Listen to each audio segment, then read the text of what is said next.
And, that's the wrong one. And ahoy again, everyone. It's your friend, streamer, occasional lover, Sabaton Liam here, once again with another D&D Thursday. How the fudge are you going, everyone?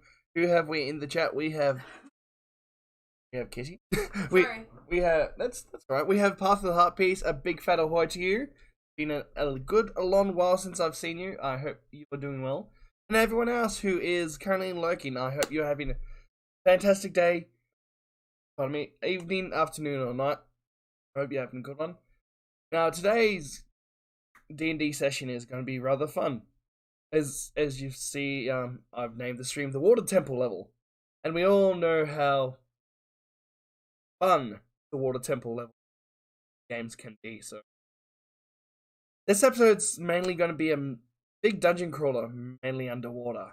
The last boss is going to be a fun.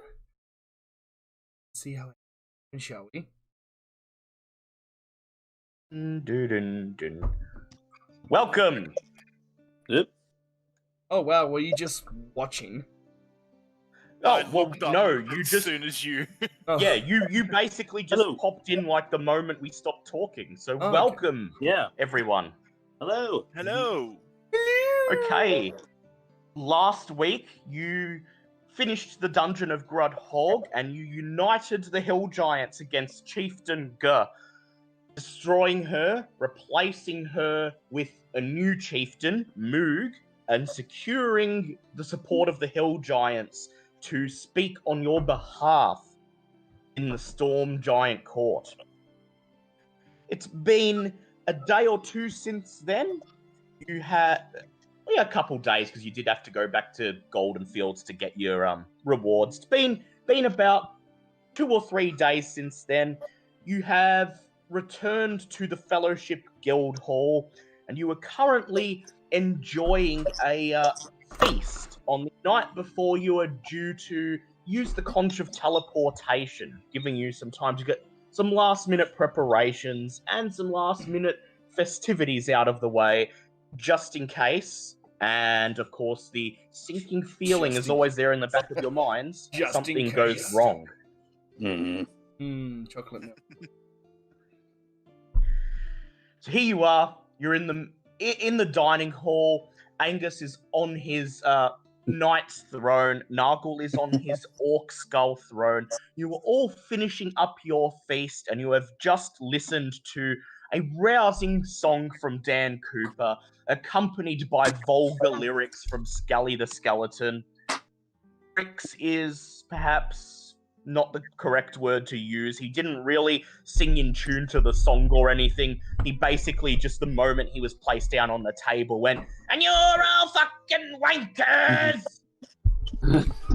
Scully, what would we do without you?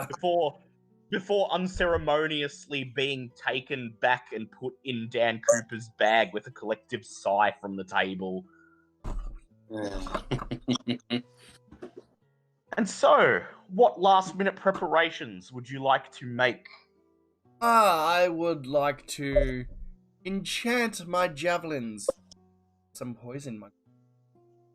Yes, you have been donated a poisonous gland by Reaver.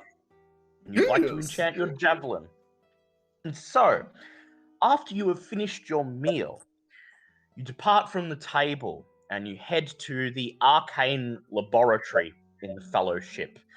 And there you see the familiar face of Lena, the blonde-haired enchantress.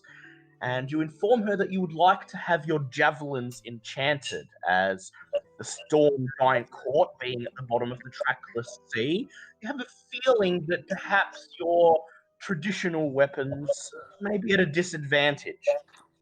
She winks and smiles at you, and she says, "Well, just so you know, Dan convinced me that you get a little discount." I want to know how he Don't.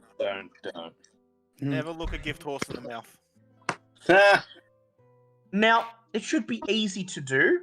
You've got the components, and the additional components that she has to order will be quite cheap because you have a discount.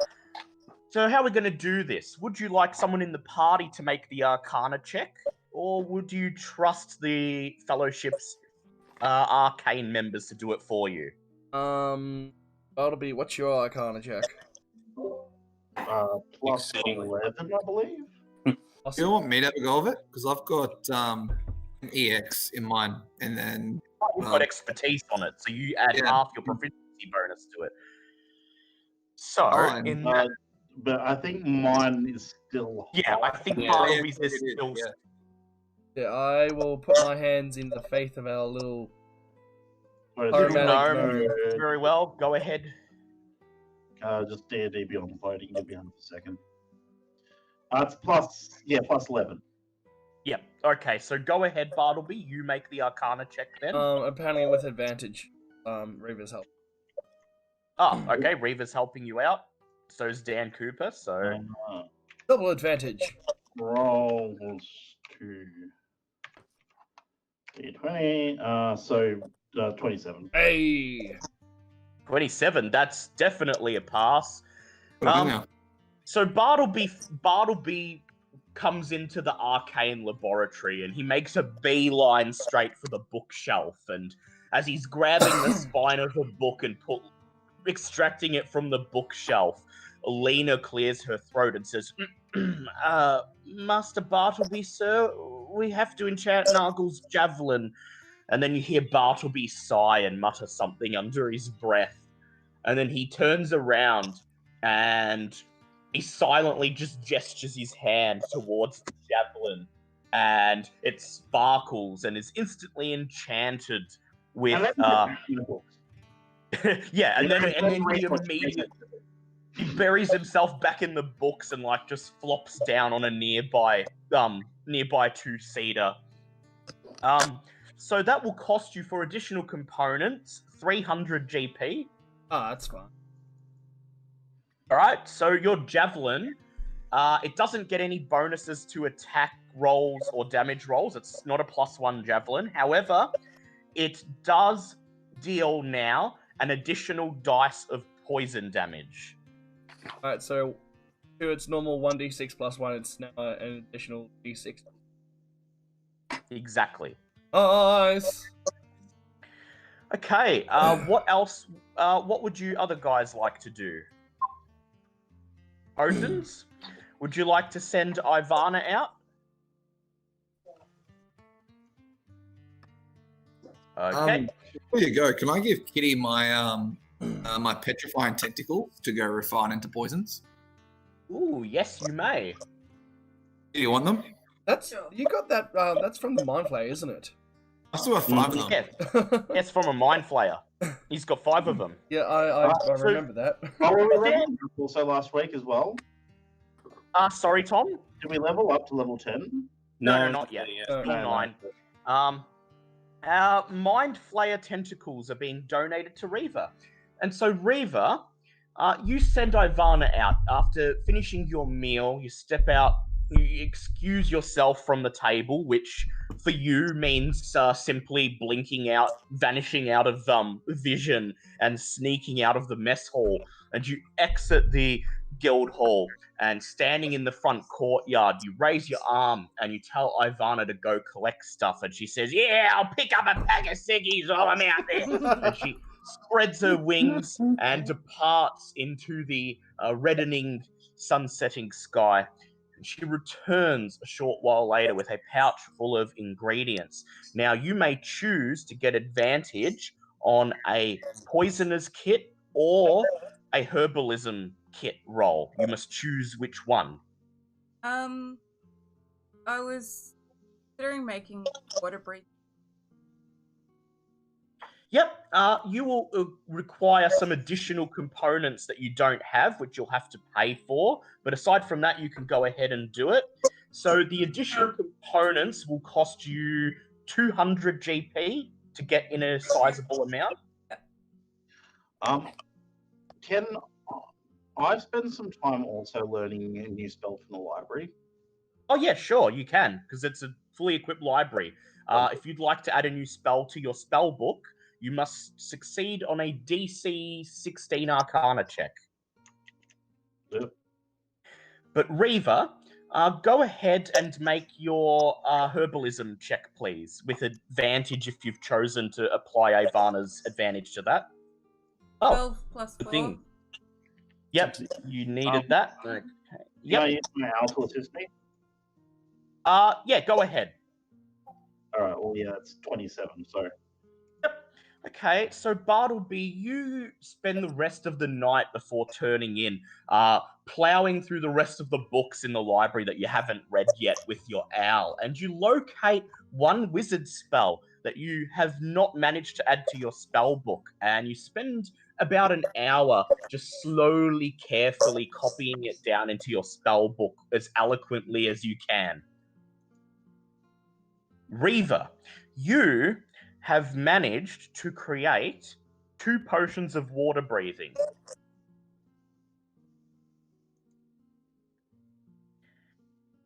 All right.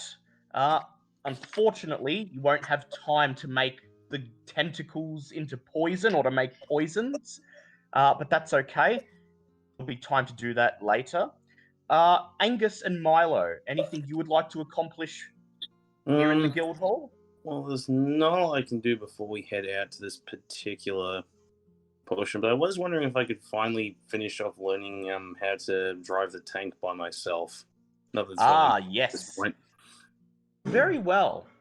I would like you to please make a strength check and add half your proficiency bonus to it. Can I try and help teach him because I have proficiency in land? Sure, do it with advantage in that case. All right, so Fine, strength. don't get my help because I actually pilot the guy. Well, you didn't speak up fast enough. Yeah, I had milk in my mouth. Well, whose fault's that? Milk. So I'm adding half my proficiency to it. Yep, half your proficiency. Do I add my strength bonus as well? Or Of course, of course. Okay, well in that case, that's going to be a 23. Fuck. Okay, after the meal, you bid farewell to your followers, giving them a stern nod, and then you summon Milo and head outdoors to walk down the path to the Cloud Castle where it's perched just in the shadow of a hill, and walk into the courtyard of the Cloud Castle, and you head straight to the Bartleby Express. There's a thin layer of dust covering its exterior as it hasn't been driven in quite some time. It hasn't been driven, but I sleep in there, so I'd like to think But it's the still clean. interior is perfectly intact and clean and decked out as a bar. You head into the cockpit, Milo taking a seat beside you, and you are lucky that there is some energy left in the tank from the last time it was used, so you don't need to get anyone to expend a spell slot. And you start the tank, and you just try to pilot it around the outside of the Cloud Castle, doing a perimeter around the castle and around the guild hall. You even take the chance of turning on the drill and diving down into the ground for a little bit. Not too far, only about 200 meters or so before you emerge and then make your way across the hills back where you came. And by the time you return to the Cloud Castle, you think you've got a pretty good feel for how the tank operates, and you should be able to drive it in most circumstances. I'd like you to add to your proficiencies land vehicles. Woo! Now I just have to do something about the arcane battery and we'll be all set. I'm sure we'll have ways to work around that. Milo, what would you like to do? I would like to visit the carpenter to pick up the Yes. portable crib and my weapon hilts that have You hopefully been carved by now. You head into the armory and carpentry, and you meet Quartermaster Bruin, and he looks up at you and he salutes as soon as you enter, and he says, Sir Milo, your requested materials have been prepared. And then he steps back and he gestures towards a crate in the corner of the room. You crack open the wooden crate, and inside you find an expertly carved portable crib and a leather pouch containing a small pile of whip handles. Thank you, As my you- man. As you examine them and thank him, he nods and he says, I was watching the new members of the guild with an eagle's eye while they were making these. I did have to polish them up afterwards, but did my utmost to ensure that they were up to your standards for perfection, Sir Milo. Thank you, thank you. These will do nicely. He salutes you once again. Is there anything else you would like to accomplish? I'm sorry. Were you talking to me? Oh no, you go for it. You go for it. Sorry. Could I get the hilts attached to at least 2 of my weapons? Yep. To your own whips, very well. Okay, so these hilts, being made out of fire giant bones, are actually made of an unusual material, which means that the labor will be slightly more intensive and you'll have to pay for it. However, they do provide a mechanical advantage to your whips and will add +1 to the attack rolls of each whip you attach them to, turning them into masterwork whips. Oh, very nice. So for each whip you would like to attach one of these hilts to, you may pay 150 GP. Okay. Can I do that to any number of weapons at the moment? You can do it to, let me just work out how many hilts you have. You asked me to roll, and Yes, I to rolled roll. a 9 that day. Yes, you have 9 hilts. You can do it to up to 9 whips. Okay. I would like to do it to 1, 2, 3, 4. 4 whips, which I believe is 600 gold. It is. Yep. I pay 600 gold and get them attached to 4 of my whips. Now, if I attach that to my elongated whip, does that give it +2 to attack rolls? It sure does, but not +2 to damage rolls. It's only to the attack just to roll. attack rolls. Awesome. So yes, I do that. Quartermaster Bruin takes your whips and the hilts and he says, I will attend to this myself. Be sure to come by first thing in the morning. And then he Thank salutes you, you thank for the you. 3rd time. Okay, Dan Cooper, anything you would like to do at the guild hall? Yeah. Could I please increase my proficiency in history? I want to start researching necromancy.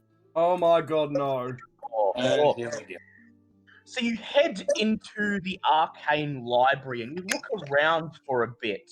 And Lena the Enchantress pops up and she wraps her arm around you and she says, "And what are you looking for, my dear?" You tell her you're looking for history books, specifically those on necromancy. And on the top, as soon as you say necromancy, on the other side of the room, you see Bartleby's head twitch a little bit behind the rim of the book he's reading. But he still makes no effort to get up to help you. So Lena the Enchantress says, "Of course, Dan, my darling. I'm sure we have something like that somewhere. I would like you to please make an intelligence check with advantage as Lena is assisting you." Roll We here. have 20. to look through us. Oh, Oh Well, no. you get advantage to roll Oh. again. roll again. Thanks, man. Yeah, you get advantage. Yes, Reva, you may do that. Okay, plus your intelligence is It's 1, plus so 1. 11. Yeah, so let me see. I think it's a pass. You locate some history books. However, you only got 11 on your check, which won't be enough to pass, unfortunately, because it's DC 12. You spend a couple hours and you manage to find some books on the history of necromancy. And Yeah, isn't oh, yeah, would you like Mm. would you like to use your inspiration on that? No, but Sorry? bardic inspiration. Oh, and actually, you know that one you rolled there? Would you like Yeah. to use your Luck Blade Rapier to re-roll that? that would be awesome. Can I use my not bardic inspiration. Sorry, my expertise. Doesn't it double my Only- arcana? Only for things. Oh yeah, it does. But you're not doing an Arcana check. You're just doing a normal intelligence. Oh, check. okay. My apologies. Sorry. Go ahead, use your inspiration and re-roll. Yes, That'll please. use your inspiration point. Oh my. Oh. Well, you do manage to locate some history books, particularly those on the topic of necromancy. However, when you sit down to start studying them, you notice that someone has scrawled notes in all of the margins in Gnomish and has extracted some of the pages, crossed out words, and someone's already been through this book with a fine-toothed comb and basically made it almost unreadable with all of their notes and additions. You glare over at Bartleby, his head still buried behind the rim of the book, and unfortunately tonight you will not gain any level of proficiency in history. Wait, I can take the book with me. So why is Bartleby looking into necromancy? Bartleby's just reading any book in the library that contains magic. Magic is magic. Fair enough. I can accept that. Lena wraps her arm around you and she pouts and frowns and she says, "Oh, bad luck, my dear. Perhaps we should retire for the night. I would like you, Dan Cooper, to please make a charisma check." No, it is. That one. Go poo. Of course. 15 plus 5, that's 20. You sigh and you take her up on her offer and you retire to bed. Her bed, of course. And you gain back your inspiration point. With, the roll Reaver? I just... Yep. What did you get on your roll? 14. 14. Okay, that will enable you to turn 2 of the 5 tentacles into poison. Now, these tentacles will make a strong poison as they are from a mind flayer. So you get 2 strong poisons. Right, and I'll give... Yep. Have one Okay, each. so You got one. So you take 1, M1, you have 1 strong poison. You Thanks. may apply it to your weapon and get 8d6 poison damage. Is it one-time use? When you attack? One-time use only. Yep. Well, it's Okay. used for 1 combat, so you apply it to your weapon and it lasts for that combat. Okay.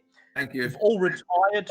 Your last-minute preparations are out of the way, and as you retire to your chambers, you hope that it was enough for your sojourn into the storm court.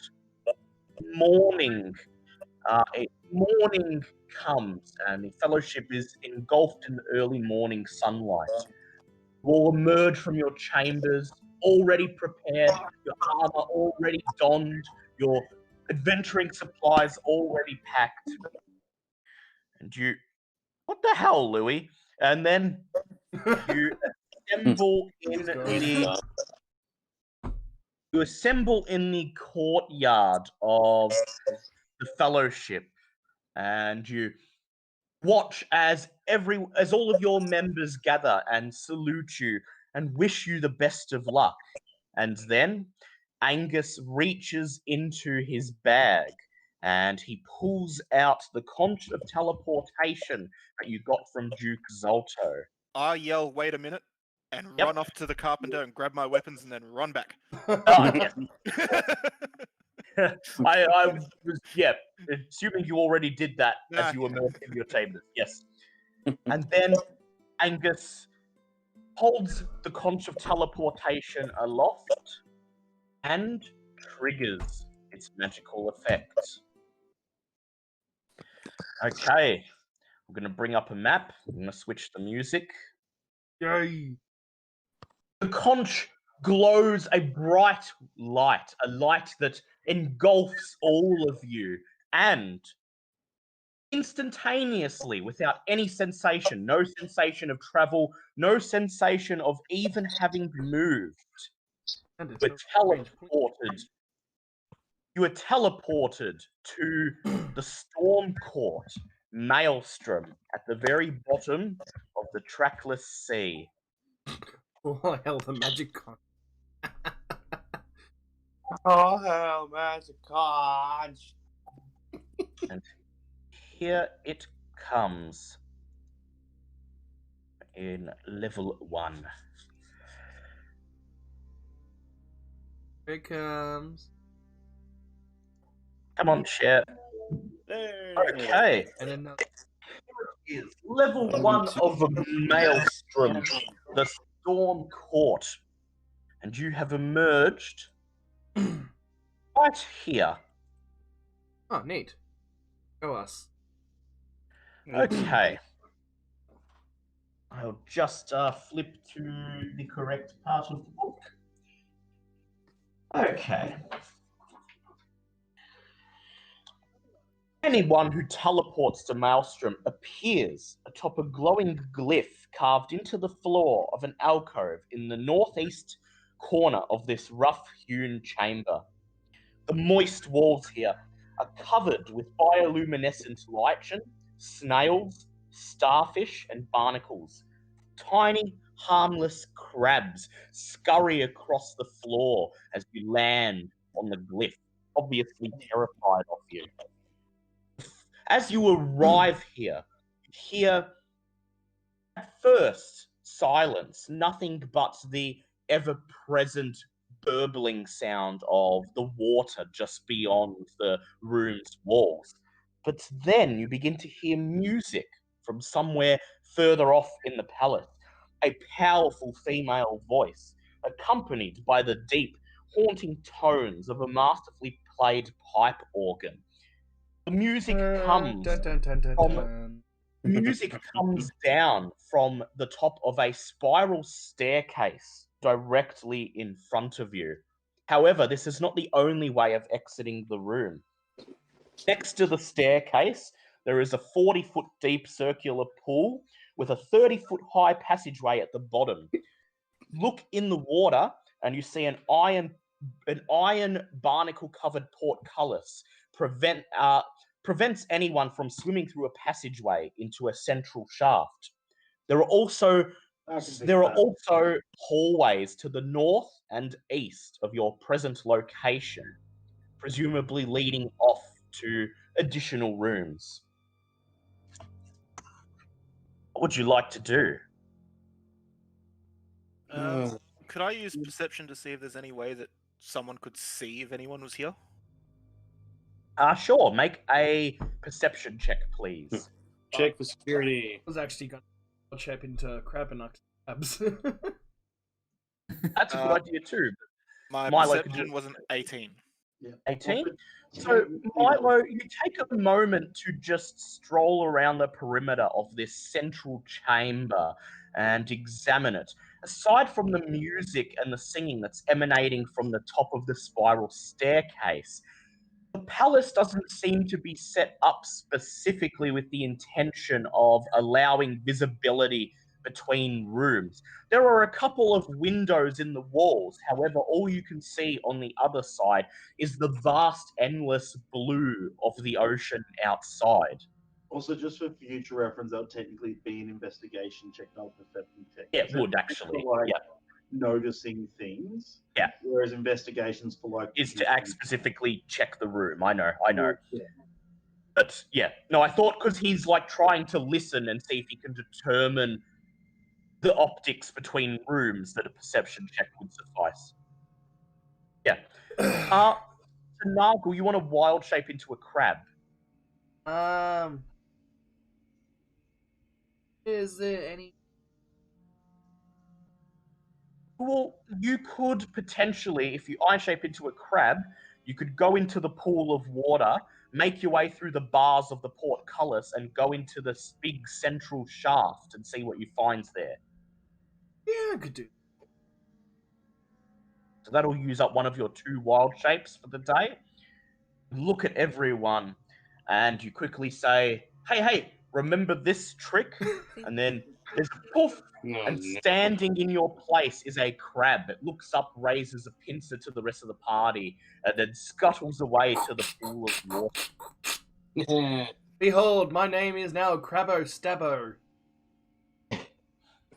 I'm going to just get the Nargle token, just in case.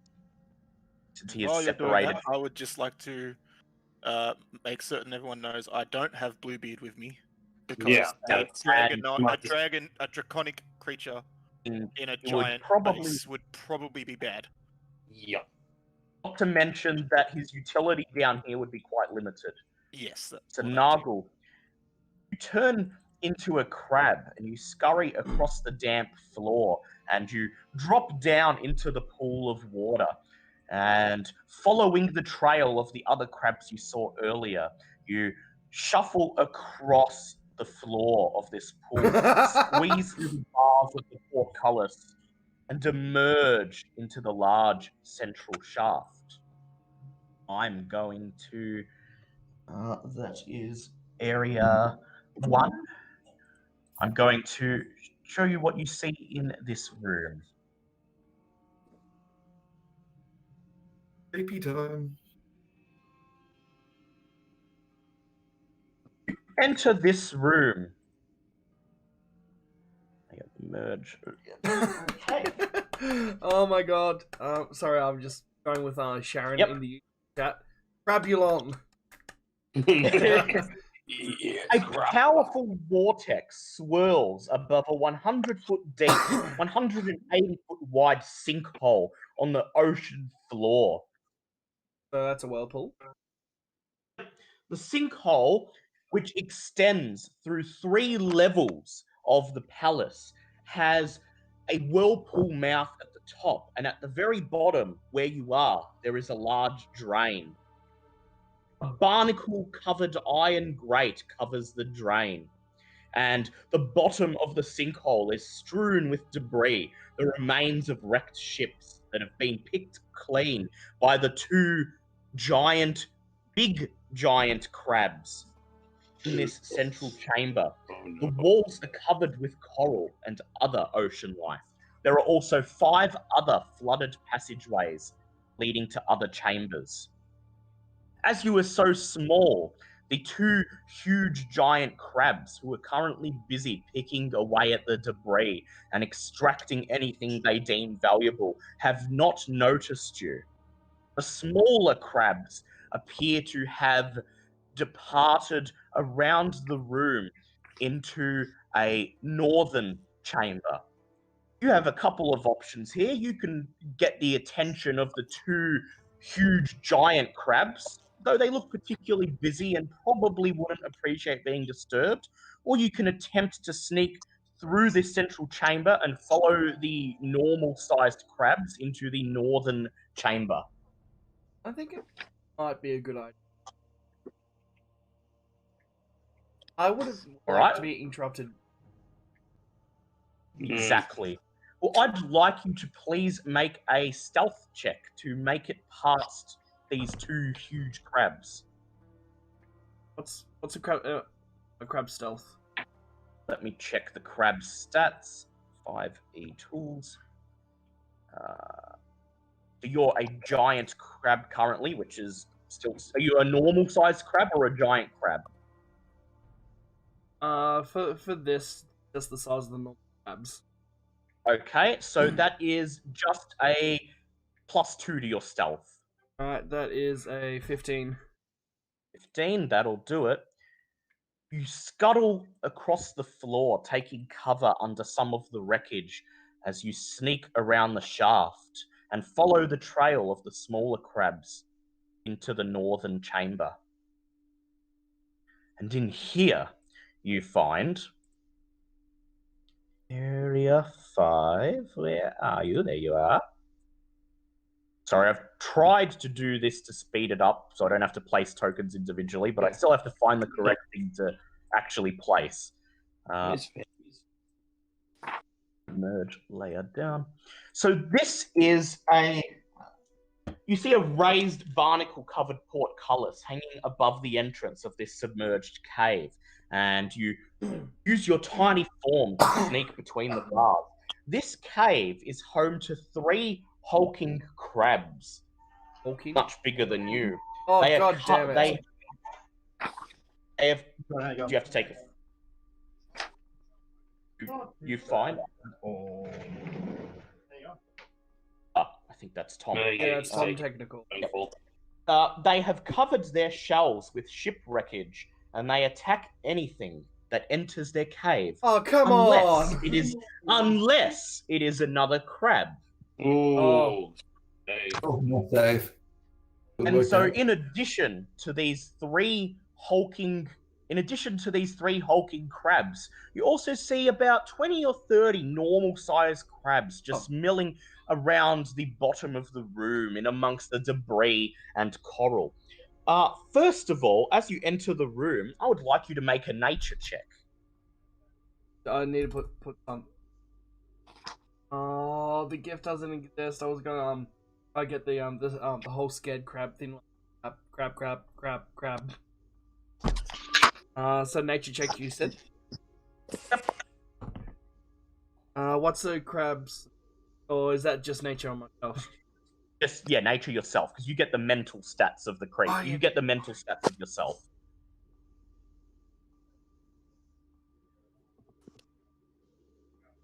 Oh, intelligence. Yep. Oh god. Yeah, it is. I get no bonus to that. That is a 12. 12. That's enough. You notice that the three hulking crabs have decorated their shells and made a huge nest in this room out of pieces of debris. And you notice that the debris is not exactly normal fare for these crabs. Indeed, you can see scattered among the debris several items of interest, including several that may be magical artifacts. Oh. At this point, one of the smaller crabs notices you and bubbles a greeting, raising its pincer, and this gets the attention of one of the hulking crabs. He crawls out from under a pile of ship wreckage and lurches towards you, and he raises his left pincer and he simply barks, "Haven't seen you around here before. You new?" Ahoy, my crab overlords! I have come from the other ends of the depths. He waves his pincer and he says, Yeah. Look, we're always getting your kind here. Yeah, tell you the truth, it's good enough work so long as you leave the good pickings to us or to the big bosses outside. He points towards the shaft, indicating the two huge giant crabs. He says, So, look, I got a common courtesy. I gotta give you at least the very basic training if it's your first day on the job. So, what do you want to know? And he crosses his two pincers together. Great. This is great. Yeah, what an orientation. I'm sorry, that's too good. Crab orientation. I'm sorry, I'm just picturing a crab with a hard hat and a little blue tie now. Yeah. Crab foreman. High business. I'm just here for the job. Teach me anything, my crab overlords. He says, Alright, well, look, it's pretty simple. He points up. He points out of the portcullis up to the top of the shaft. He says, that whirlpool there, look, sometimes the bipedal folk come along in those big bloody boats they got, and they get caught up in the whirlpool, and anyway, it sucks them down here, rips the ships apart, and then it's our job to comb the wreckage, take anything we think's valuable, and pass it along up to the storm lords, the big folk upstairs. He says, and, we get to keep some of the debris to make our nests out of, decorate our shells. He taps the shell on his back. And if we're lucky, sometimes we get to keep a couple of the choice pieces for ourselves. He says, and that's about the thick of it. You do your job well, don't arc up, don't ask questions, and you could have a bright future here, kid. Question, when is Smoko? Sorry, I He couldn't help. opens his mouth and lets loose a stream of bubbles. And he says, "Anytime smoko, mate." Sorry, back guys, I just feel a phone call. Yep. So anything in particular you'd like to ask him about this area? You've ascertained that they are employed, in a sense, by the storm giants to extract valuable items from any ships that are caught and end up sucked into the whirlpool. Can I ask Reva to ask Liam what's happening if he's not Like, relaying? close enough. Is she close enough? He's Sorry? not within 30 feet, unfortunately, at Yeah. the moment. Okay. You guys can carry on with your own adventure. Yep. I had something for you to ask you to do, but it's okay. All I just hear is Remy in the background. Oh, go! Are they aware of our presence? Your whereabouts are right here, M1, on this glyph. Okay, so they don't know that we're all here. No, No, they only know this that is Narvel's all here, and they underwater don't know stuff. that he's not a crab. Can I cast Comprehend Languages to go walk into the middle of the room and speak the language of the crab? Pull a charisma check. No, they don't. No, because they would That'd- just. If you're not a crab, they will Yeah. instantly turn on you. That would require speak to animals, and also you'd have to go underwater and you wouldn't be able to speak. Am I able to close enough to be able to do Again, 5, underwater. 10, 15, 20, 25. Nope, unfortunately not. That's some nice He's guitar work. too deep underwater. Yep. Oh no. Oh yeah. Anything else you'd like to ask them? Yes. Want to ask. Oh, Sorry, guitar is just. It sounds. Tom, guitar. Oh, sorry, is that still coming through the? Yeah, that's still coming. through, Yeah. buddy. Very nice, though. Sorry, Tom. That's It's fine. nice and all. It's yeah, nice fine. and all. You just- Multitasking, practicing some of the chords. Yeah. My teacher That's all good. Yeah. was showing me while I was listening to this. I just So didn't know. anything Yeah. else you'd like to ask him about? Oh, is there Marvel? some nice shinies? What are they? He says, "Oh yeah, our horde." He says, "Hope you're not thinking of making off with it, because you know, these are our spoils. They were given to us, and look, not about to just hand them over to some newbie fresh off the proverbial boat, as they say." man. All right. I don't know about everyone else, but I've now got this on. Everything's so shiny. Yep. That's what I was trying for when I was sending all those pictures. Good job. So I've seen. Yeah. Is it possible to fly a beacon underwater and kill everything? Yeah, it is possible to do that, but probably not a good idea. Yeah, last I checked, crabs can still breathe on land, so even if we did try Yeah. to drop in the water, they're just going to come out and beat the shit out of us for it. I get that, but at least we can do enough area damage to them because they're all underwater. They all are affected. Yeah, You're but still then- aware that I'm underwater? Yeah, you probably don't want to kill them yet unless they present hostilities to you.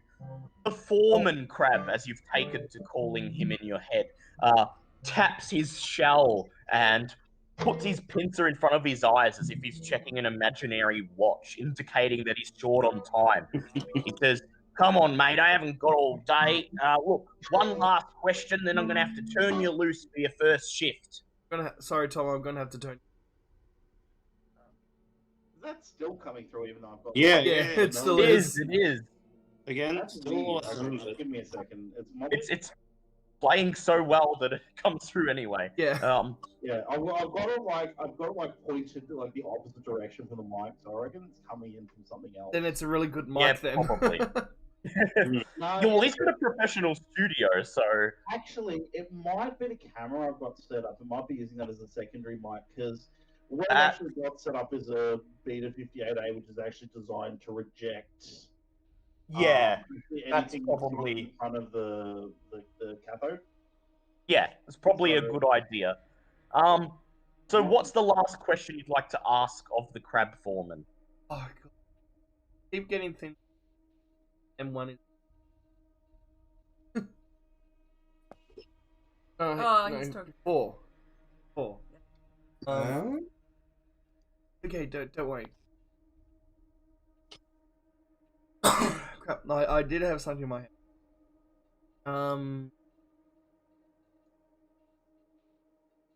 I want to ask where the are all the treasures that you picked, or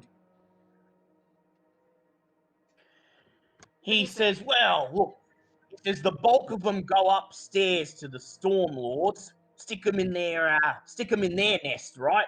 But, you know, sometimes they don't notice that we happen to sneak a couple of them away. Fell off the back of a truck, if you know what I mean. And then he sets you loose, but as you're about to leave the nest, he says, oh, yeah, one last thing. Look, us big folk, we're under strict orders. Anyone who's not a storm giant swims into the central shaft or any of the other rooms we're working, we, look, we gotta give them a solid bash, all right? And, take them down, stop them from, stealing our treasures. So when that happens, you just scurry away and let us big folk do the fighting.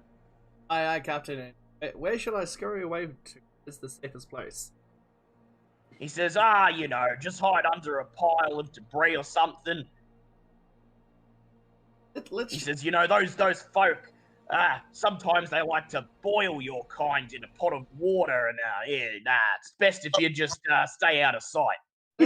Let's just say, if we did get intruders, there'd be another way they could escape where I could, you know, block off that area. Every way. He says, oh, well, look, so they're either going to come in through the main shaft here, or a couple of rooms on the other levels, and there's usually going to be at least 2 passageways out of whatever chamber's full of water, right? So now you see those portcullises there? He points towards the portcullis. There should be levers to raise and lower them outside the chamber in the dry area. In most cases, either way, you can push or pull them, flip them away, and open and shut the portcullises. Should restrict the movement of anyone a bit bigger than you. Oh, good. He says, now look, Smoko's over, I gotta get back to me work, and he blows a parade of bubbles at you. Sorry, I'm just blowing bubbles back. Alright. Yep. I'd like you to make another stealth check to pass through the central chamber. That's 11. That's enough. You scurry underneath the debris, and you go back to the pool of water, and you emerge back into the room with the rest of the party and transform back into a dragonborn. Okay, the rest of the party has been waiting for you. You quickly tell them what you learned from the crab workers, that they're under orders to attack anyone who's not a storm giant, and that the portcullises can usually be raised or lowered by levers that are somewhere in close proximity to them. Can I ask Liam to relay... Nagel, to relay a message to the crabs for me? Would Nagel be willing to relay a message to them for me? Yep, sorry, I'm freezing my ball. What message would you like him to pass along? Could Nagel relay the message that there is a group of visitors who would like to visit the Storm Court, and that for the simple task of delivering a message to his giant overseers, or whoever he reports, like, takes the magic items to, I would be willing to give him personally a magic item. So, Milo, I would like you to make an insight check, please. Okay, I am not great with that. I was gonna say, could I make one or? Yeah, you can make one. Whoever wants to make an insight check well, may make one. I rolled a 17 and I get +2 wisdom, Yep. so that's a 19. So Okay. it occurs to you from what Nargle told you that these crabs are probably not the ones to pass such a message to. Their job appears to primarily consist of them basically taking direct orders from the storm giants and passing along treasure.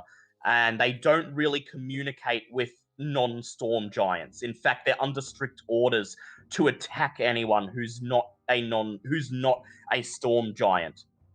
They They couldn't be bribed with magic items?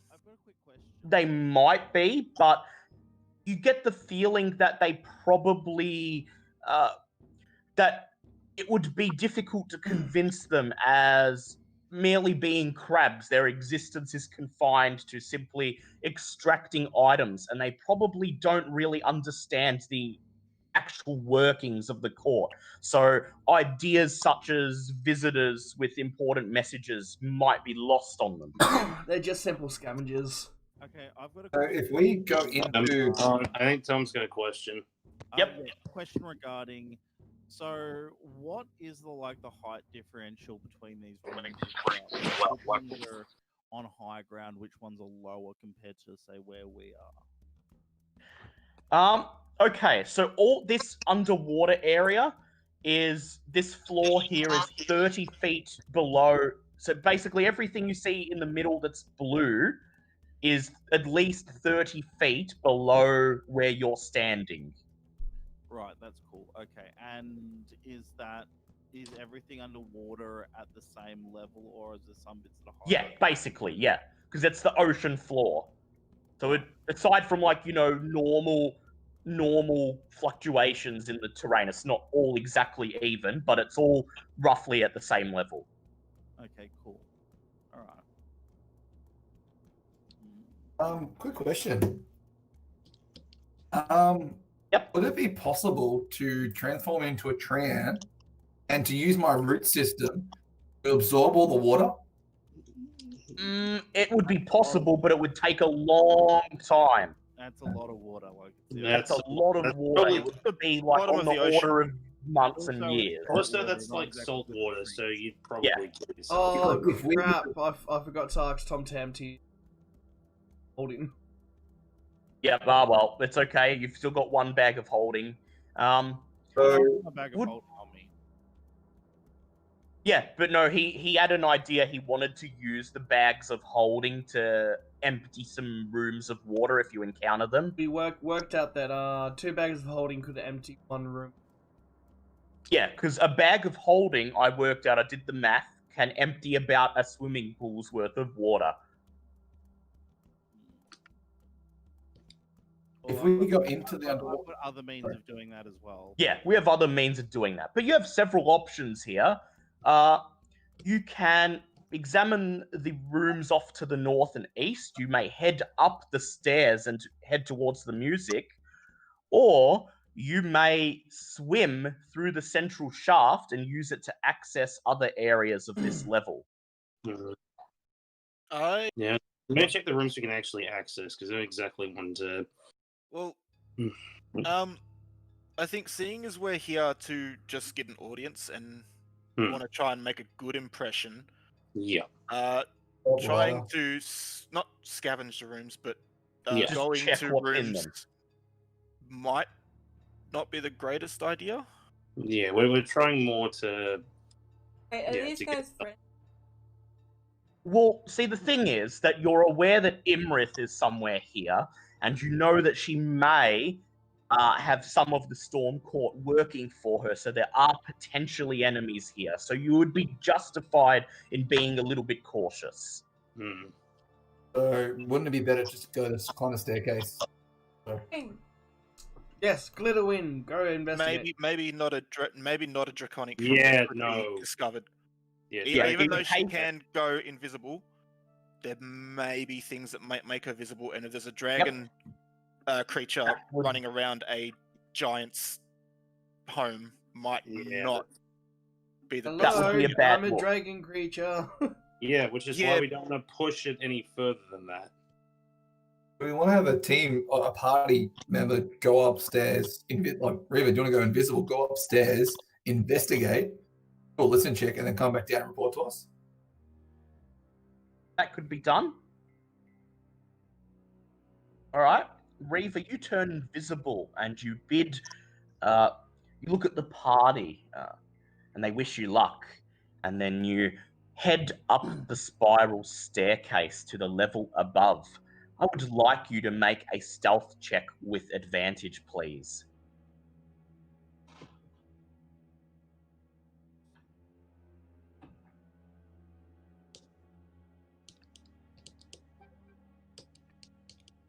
Ooh, very good. 19.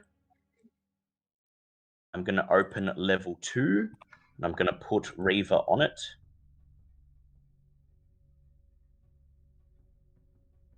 Where is it? Where's my tools? Where's my tools? There they are. All right, Reaver, you have snuck up to the second level, and you emerge at the top of the spiral staircase.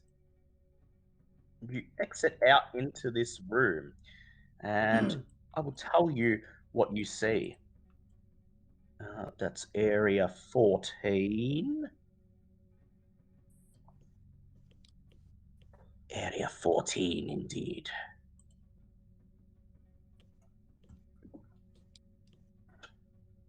Let's do this. Boop. Okay.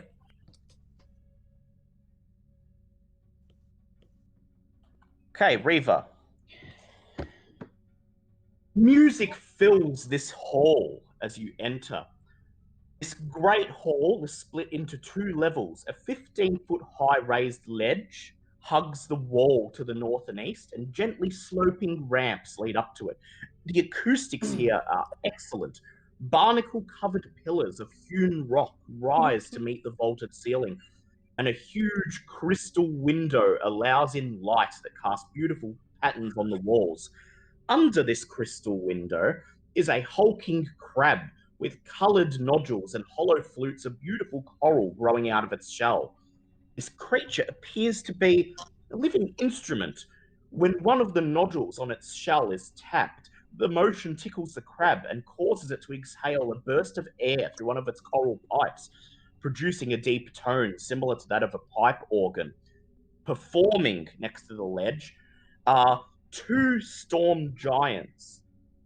One of them is singing and dancing, while the other provides instrumental accompaniment by tapping on the crab's shell with a pair of whale-born mallets. These 2 storm giants are entertaining several high-ranking visitors. A cloud giant, a fire giant, a frost giant, and a stone giant. Based on the clothing and stature of the guests in attendance, these giants appear to be quite high-ranking, perhaps dukes or chieftains of their own clans. King Crab. That's a just- pipe organ. That's the instrument. Oh, that's the instrument. Yeah, there's a storm giant. There's 2 storm giants in this room, but I haven't put tokens because you're probably not going to want to fight them.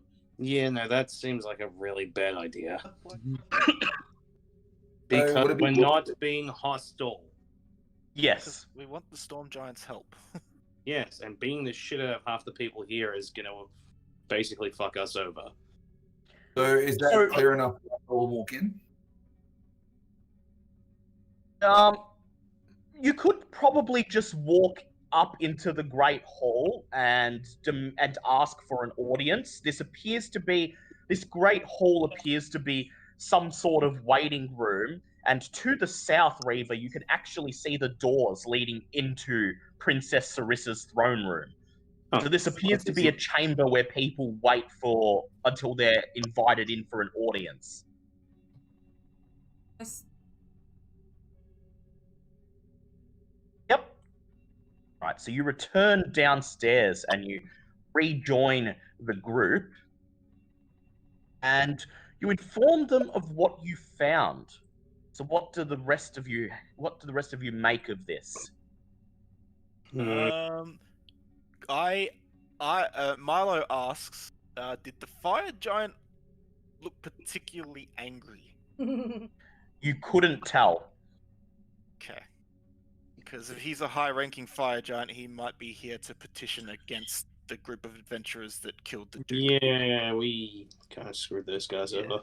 And I don't want to summon Bluebeard with the baby until we get permission to summon Bluebeard. Until you absolutely need to. Yeah. Yeah. I would preferably like to get permission first.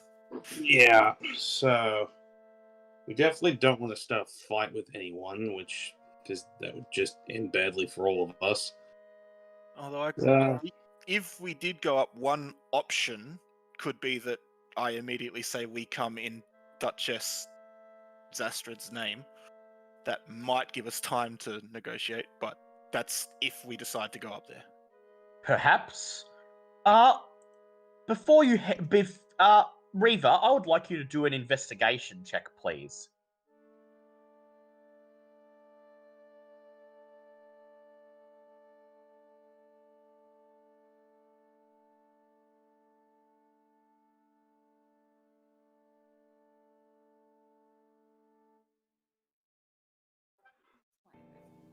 Now, can you zoom out so I can see the whole map? Dale? Yeah? Can you zoom out so I can see the whole map? Oh, yeah, sure. Of level 1 or level 2? Go level 2. So here's level 2. And how is that in reference to level 1?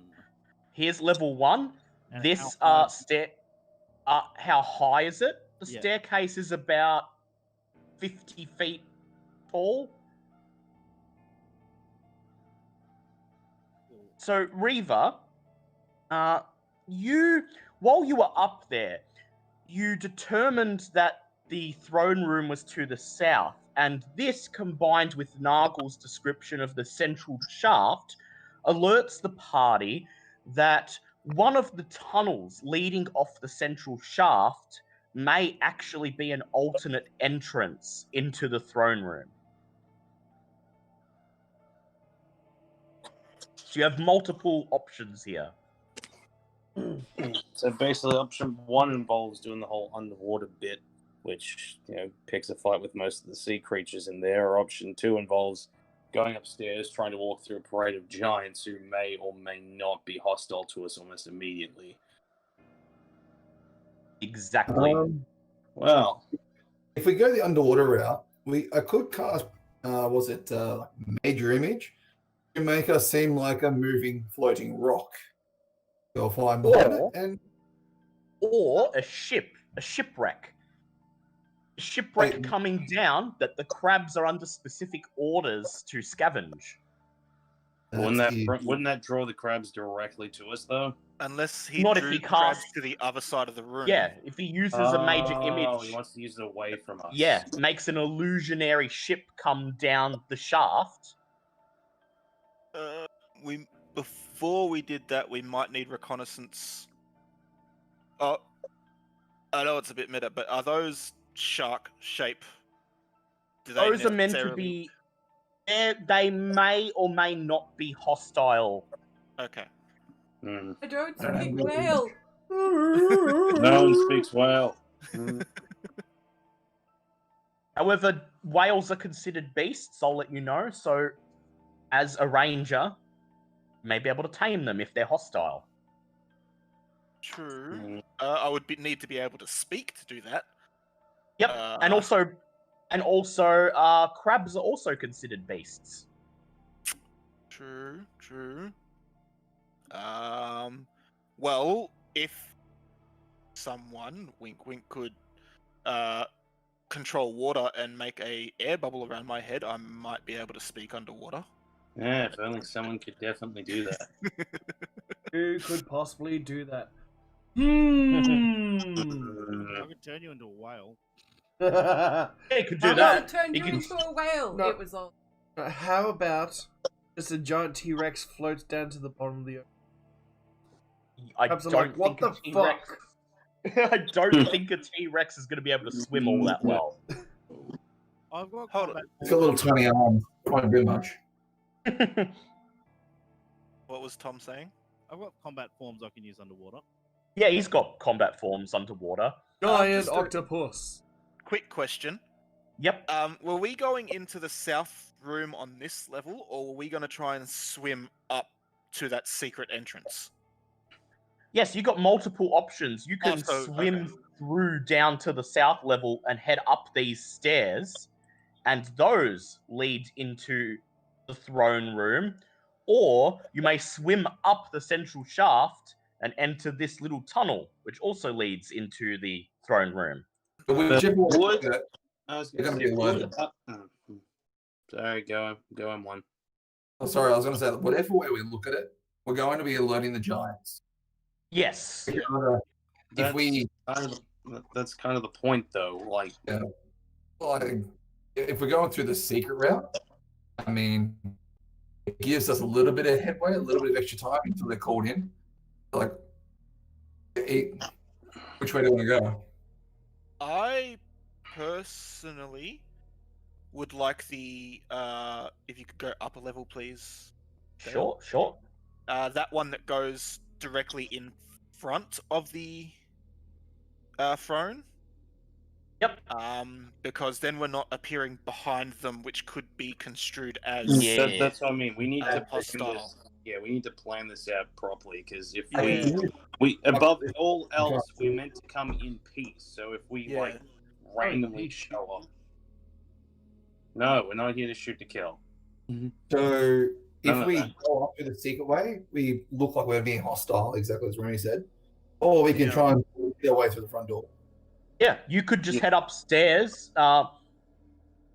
You don't know if those giants upstairs are hostile or not, but this is the Storm Court, and you know if the giants have enough reverence for the Storm King that they're coming to seek an audience with his daughter, even with the ordning broken, they are maybe unlikely to start a fight right in the lobby of the palace. And Um, even more, right? Also, does Bartleby have detect forts? Yes, actually. Well, wait, Um, no, that was a magical item that I Yeah. don't Oh. Okay. He has a magical item that'll let him do it, but he doesn't have the spell prepared. The totem or whatever it is. Yeah, that was the item. There was the totem. Yeah. There was Can- a totem that allowed us to do that. Yes. Do we still have it? I don't think I'm. the Yeah, one that- he's got it. Can we ask it if we enter the antechamber of the Storm Court, will we be attacked? Oh, you want to ask the idol? Okay. Idol, well, sorry, Nargle- not the totem. Idol. Yep. yes. Nargle pulls it out and he brushes it that's- aside. A suggestion. I don't want to go. We're doing Oh, it. I yeah, want you to can ask ask If it. you everyone. ask it, Put it's it with most you. likely going to say yes because I'm guessing Imarith will probably send people after us regardless of whether we're threatening or not. Okay, what if we word it? Will we be attacked by the 6 giants in the antechamber? 'Cause it can only Okay. answer in yes and no, can't it?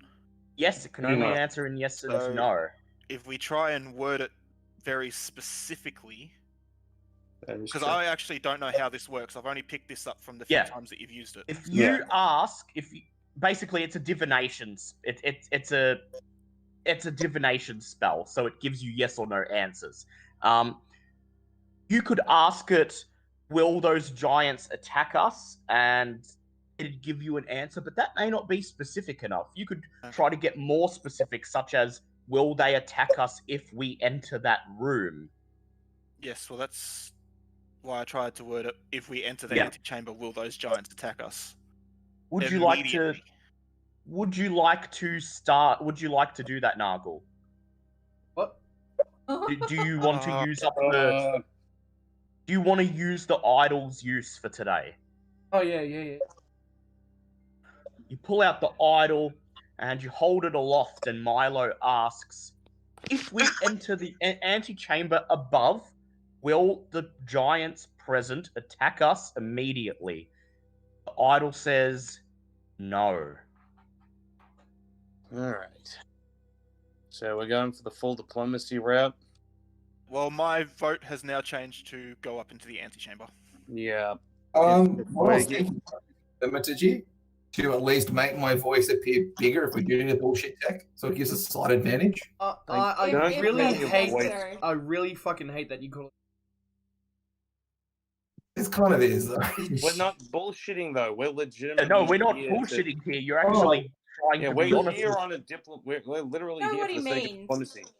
Yeah, we know what he means, but okay, Yeah. so you head up the stairs to the level above, and It's deception. That's the bullshit check.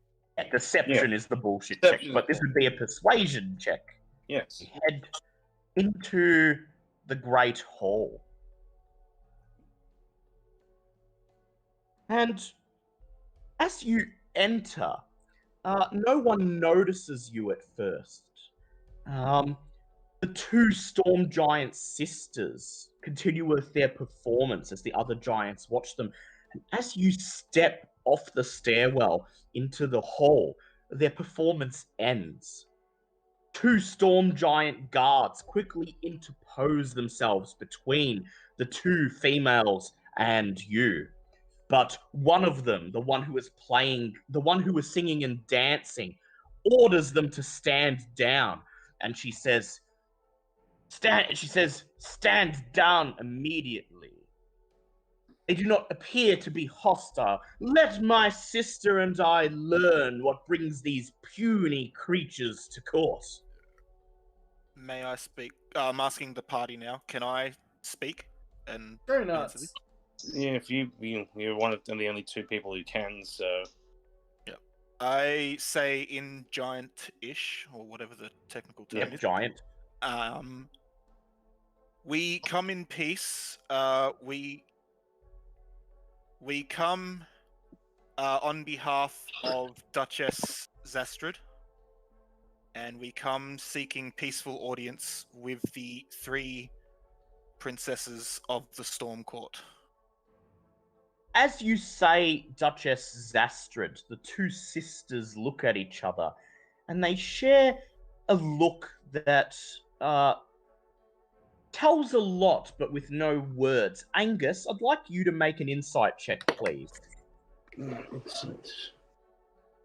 it's going to be 17.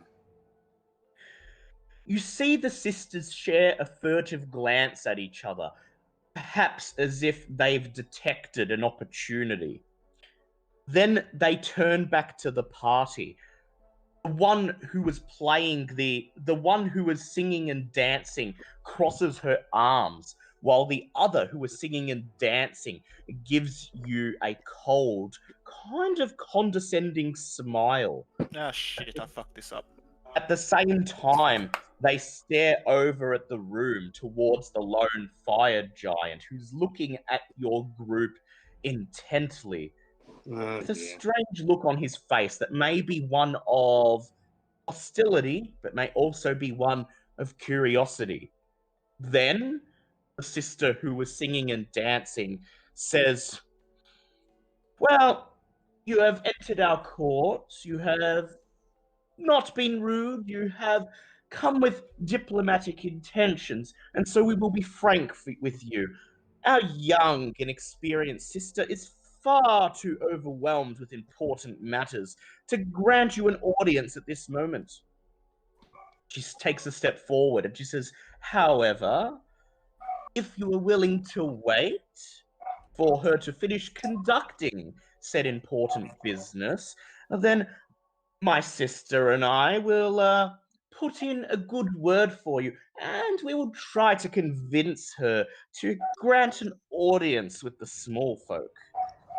He says, "After all, our sister holds us, Miran and Nim, in great regard. And indeed, we are but the only family she has left since father's disappearance and mother's untimely death." Yeah, I don't like that. Yeah. And trust them about as far as you can I've- throw them. I step forward. May I ask the nature of her business? Perhaps I this cast is business. languages. Trying to. Yep, So you can, you cast comprehend languages so you can follow on, just in case you need to try to persuade someone. So I speak Uh, English as well. Yeah, but Dan Cooper wanted, in case he needs to back someone up. The one called Nim, the one giving you the one who is playing the crab instrument, and the one who is currently giving you a condescending smile, says, "Well, there's lots of business for our sister to attend to. Number one being that she currently has to reunite all of the other giant clans under our banner, the ordning having been shattered. And of course, there are rumors of a band of..."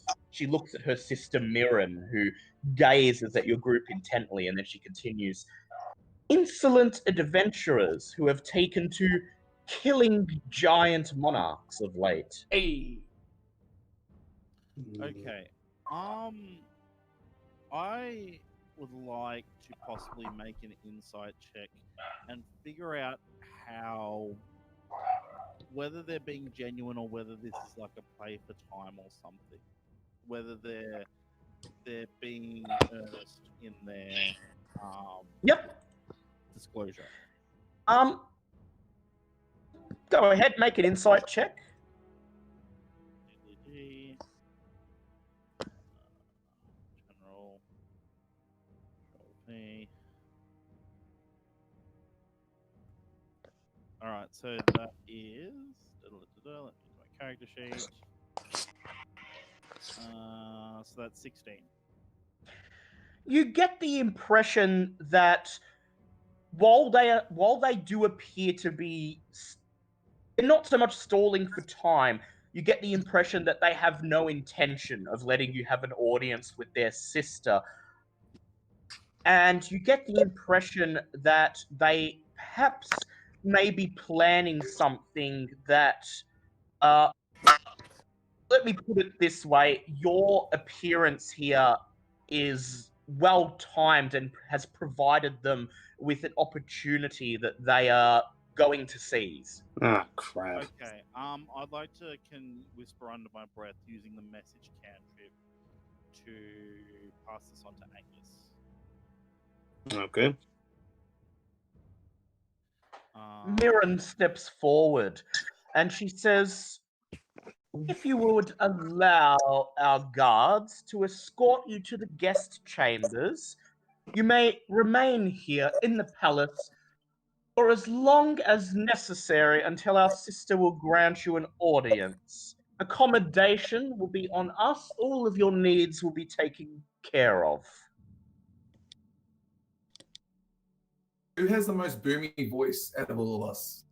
It would be Nargle, but I mean, one cantrip, and that would be me as well. yes. Yeah, same. And Dan I'm Cooper. sorry, no, I don't have press. Do I press the digitation? No. I'm thinking of casting Thaumaturgy to at least make that pitch a lot higher. Thaumaturgy. Yeah, Thaumaturgy I can do. Yep. That's my cantrip. Right. But, Dan yeah. Cooper casts Thaumaturgy to amplify his voice. What would you like to say to them, Dan? Now, right at this point, do I already know that they're up to something? Yes. You've noticed that Bartleby has passed a message to Angus, and Angus has sort of given everyone in the party just a wary look. Wait, did he pass on the message? Yeah, Yeah, Bartleby sent Bartleby the message passed- to you, and yeah. you said okay. No, I thought he was still sending a message, but obviously the message was that they. The message was basically that they're planning something. Yeah, that they're planning something and not to be trusted. Okay. I'm going to ask if they can teach me how to play the giant kazoo. What does this? Ooh. Here's my That's a- point. It's deflection. He's- That's the whole point. I'm he's just trying deflecting. That might Since not be a your bad idea. voice is being amplified throughout the room, they can clearly hear you. You ask them, you express curiosity as a bard at their strange instrument, and you say, "I'm something of a man of music myself."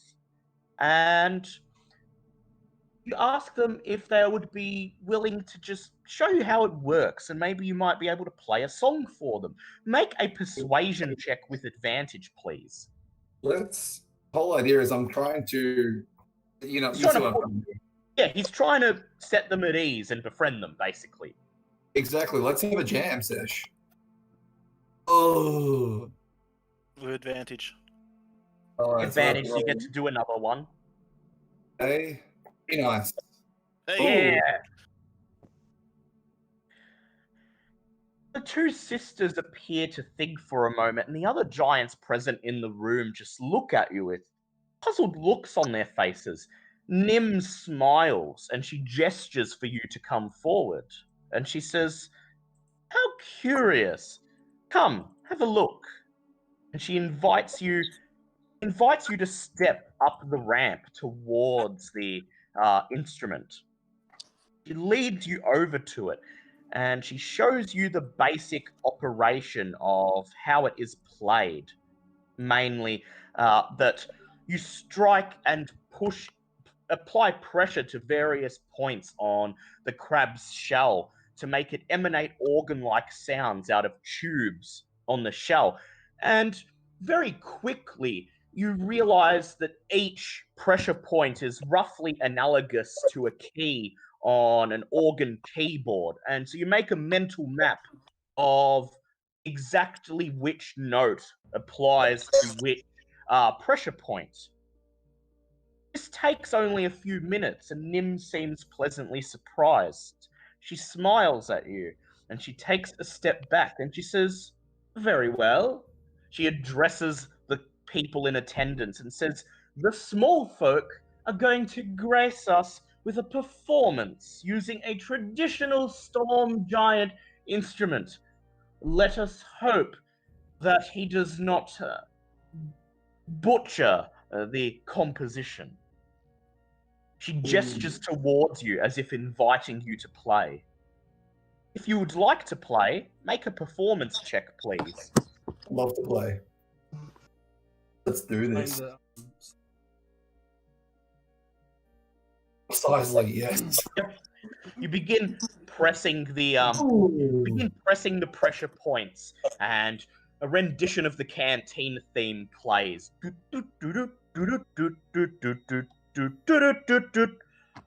Everyone watches as you play, and as you play, you feel Scully bulging in your bag, his way of asking you to let him out.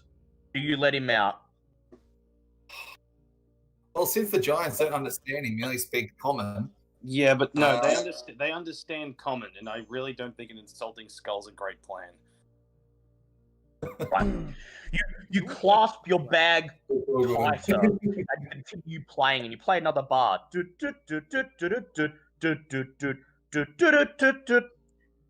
Let me check your performance check. That was a 2, and that was a 2, and you have proficiency in performance, of course, because you are a bard. Always use Let me. He's gonna get. So you're gonna get +4. So you're gonna get 2 + 9. That's gonna give you 11.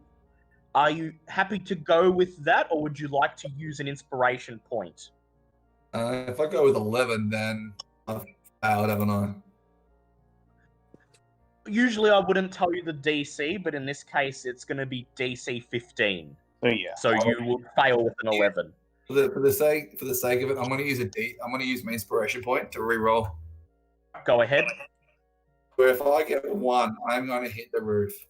Shit. All right, no, sorry. That's for Call of Cthulhu. Much better. Hey. You play, and everyone in the room, they don't seem that impressed. A couple of the giants are looking away, and you see Mirren crossing her arms and looking at them as if pointing out, see, the small folk can't play. Then you crack your knuckles and launch into another bar and raise the tempo. And you begin to dance along with a flourish as you do so. This catches their attention, and within a few notes, they are following along. You play the rest of the song, and then, to your surprise, all of the giants in the room, save for the fire giant, clasp their hands together in a small applause.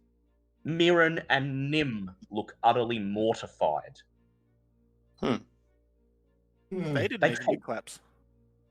They take a moment to compose themselves, looking at each other, and then Nim steps forwards and she gets the attention of everyone in the room and she says, "Guests, you have just witnessed a surprising performance from this small folk here, and I do believe as a reward for that, these small folk should be, at the very least, treated with the same courtesy as any guests of my sister. It seems to have an effect on the other giants, where they seemed tense and on edge before. They calmed down somewhat."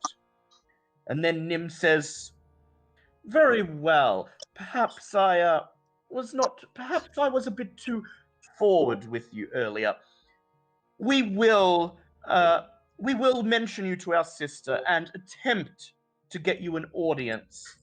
However, I will have to ask that you retire to the guest quarters for now, as we are expecting several more giant guests, and it would not do to have to explain to them the presence of small folk. Angus and Bartleby, I'd like you to do insight checks now." Team. Well, Yeah. mine doesn't need to be with advantage because I rolled a 23. Oh, and yep, Bartleby also passed. Yeah. The sisters have lightened up considerably, and there seems to be a more genuine promise that they will speak to their sister. However, you can still sense that they have ulterior motives. Hmm. Nonetheless, Dan's performance has warmed them and their guests up quite considerably. Can I propose something to the sisters? Go ahead. What would you like to propose? I'd like to propose that when the giants do come, that they are entertained by the fact that there is small folk doing contract work for the sisters, playing as their wonderful Mos Eisley Cantina band. So they have a house band to welcome them in. So we can be there at the ready should anything go astray. Alrighty. 20. What if you say that the influence of the Storm Giants has gained them the ability to hire one of the Sword Coast's most up-and-coming adventure guilds for entertainment for the night? That's a good idea. That's exactly what we got. You pass this along and you explain that if other giant guests are to come, perhaps it would be nice for them to be entertained by the small folk. This is a novelty, after all. And, in fact, you happen to be one of the most up-and-coming adventuring parties in the Sword Coast. Do you mention the party's name, the Fellowship of Steel? Do you name it No. that? No. Nope. We can sort of alert to it, or we could just call it. No. I don't. Just, We just are say the- you're members of an up-and-coming adventuring party and leave it at that. And, Mirren and Nim look at each other once again, and then Nim turns to the party and she gives you yet another condescending smile, and she says, "Interesting proposal. This adventuring party. Would you have a name? What do you call yourselves?" we are called. And I extend my hand out to Nim and say, "We've named ourselves after you." No, there's We no are- way. We can't do that because there's no way we've known about them beforehand. Yeah. So, We've just changed their name in Well, their he can favor. pretend. He can pretend that you've known about them. That'll be okay, Ryan. We're here for a gig. So let's make this happen. We are called the Nimrods. Oh no. Well, this is what we get for letting the bard name. you were almost there. You were actually doing well, and we clearly let you go for 5 seconds. Too Make long. a deception check with disadvantage, please. What was that? A deception check with disadvantage, please. And we're dead. Nice knowing you. Thanks. Thanks a lot. Oh. You just literally Don't even bother. shut Wait, yourself Can in the anyone void. give him- Would you like to give him Would you like to assist him? Actually, no. He's already made the roll. Yeah. Unfortunately, Yeah, you can't. he's already assist him, and it rolled. was- We're fucked. And besides Reaver, you're the only other one proficient in deception, and you don't speak giant. So, Nope, so we're done. the two sisters laugh, and Nim laughing loudest, and she addresses the giants in attendance, and she says, "The Nimrods! How delightful!" And both sisters laugh, and then she smiles, and she says, "How flattering! Just the same, I think it best if you wait in your quarters until you are summoned." Are we? Yep. Does Kitty want to stay at the door invisible though? At this point, the two storm giant guards that were previously flanking the two princesses step forward, and one of them says, "If you'll follow us, we'll escort you to your quarters."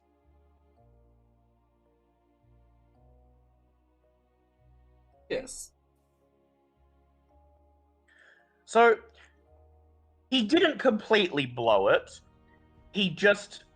They're still promising that you will get an audience. It's just that you were going to be able to wait here, whereas now you have to wait in your quarters. But are you going to Two go steps along? forwards, one step back. Appealing to the humorous nature. So Are you going to go along gracefully and let the two storm giants escort you to your chambers?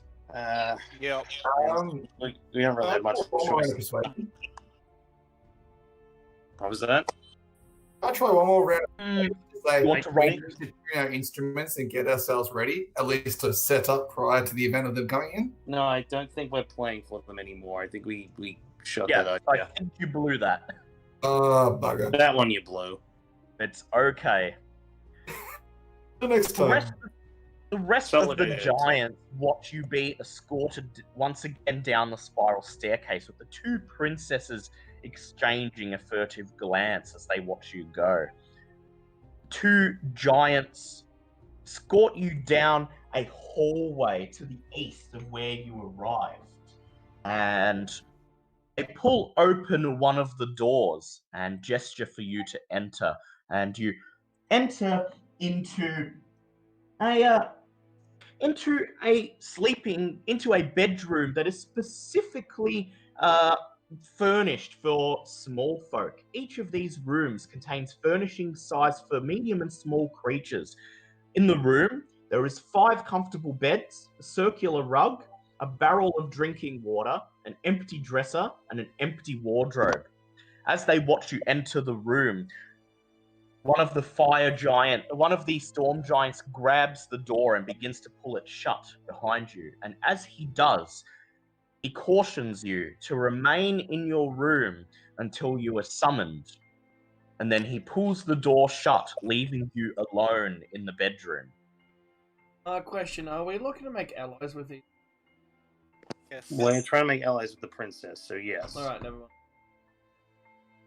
Yeah, that's why we kept saying we're not here to fight these guys. Oh no, I didn't say anything about fighting. Is it a coincidence that they have something our size, also known as a prison or a dungeon? You look around, and considering you are stuck in this room, the door is unlocked, of course, but you've been given orders not to leave. It pretty much looks like you're in a prison right now. I knock on the door and say I need to use the toilet.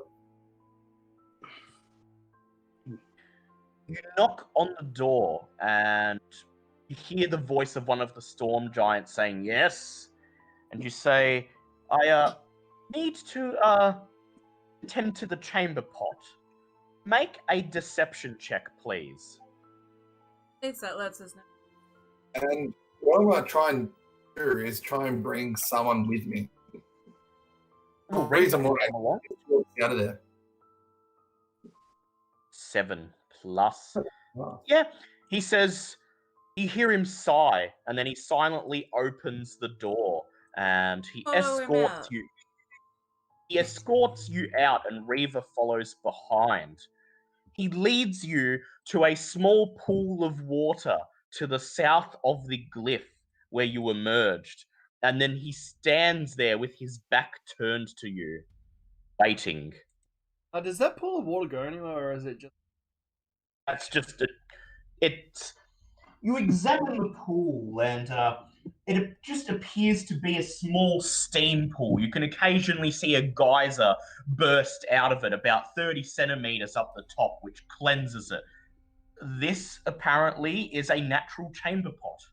Oh, let's go. There's only one giant there, and there's three of you. You can do whatever the hell you want. Are we all in the one room? Yes. Yes, you're all in this room on the right. However, I would now like Reaver to do a stealth check with advantage.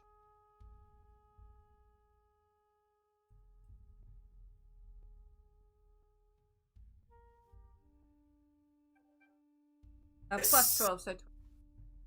Lovely. Okay.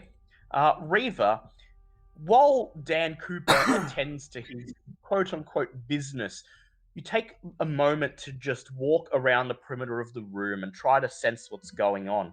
And you determine that the two storm giants have remained, conveniently serving as guards in case you try to leave your bedchambers. After a while, the storm giant returns to Dan Cooper and escorts him back to the bedroom. Would you like to follow him back in, or would you like to remain out here, Reaver? I mean, have any of the guards actually seen Reaver? No. Well, they've seen her upstairs, but they haven't seen her come out. So, Reaver, you remain here outside of the bedrooms while Dan Cooper is escorted back. And Reaver, he... take my strong poison of paralysis and pull them on the two guards if you can. Knock them out. Again, we're trying not to be hostile. I don't know. But Well, the idea would be that you don't kill them.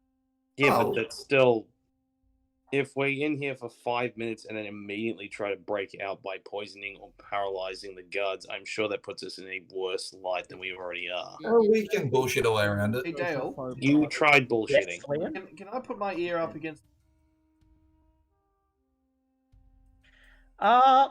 You push your ear up against the wall and you hear nothing. It appears that the adjoining bedroom is empty. They do not have any other small folk guests.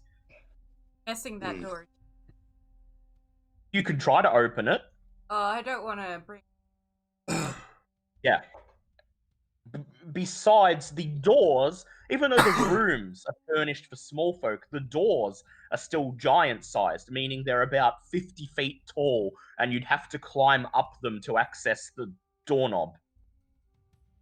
Could you got a slim light in the box? Possibly. But she communicates with you telepathically from outside the room and informs you that the two storm giant guards have remained in the main chamber to ensure that you do not leave before you are supposed to. And with that, you decide that you've basically been stonewalled into two options here. You could attempt a daring escape, disabling these two guards somehow and finding a way back upstairs and demanding access to the throne room, or sneaking into the throne room, or you may simply wait and see if that promised summons comes along. Milo urges to wait at least 2 hours and pulls out a bag of dice and asks anyone if they want to play. Is there another way to get? Yes. There's the shaft. There's the shaft in the middle, which spans all levels of the dungeon and allows you to swim right into the throne room. Also, the other rooms on this level each have their own spiral staircase that leads upstairs. Is that actually underwater, or? That's underwater. All the middle shaft is entirely underwater, yes. The advantage to Kitty be on the outside is that we've at least got a scout to alert us if there's anything going on. If we choose to wait. In fact, Reaver is free to just head back upstairs if she wants to. Can I comprehend languages on Reaver? No, unfortunately, it only works on yourself. Oh, okay. Oh, I'm just gonna kick back and Nuggle is just gonna sleep on one of the beds. It's You're not choosing really to like. wait. Reaver, what would you like to do while the party waits in the bedroom?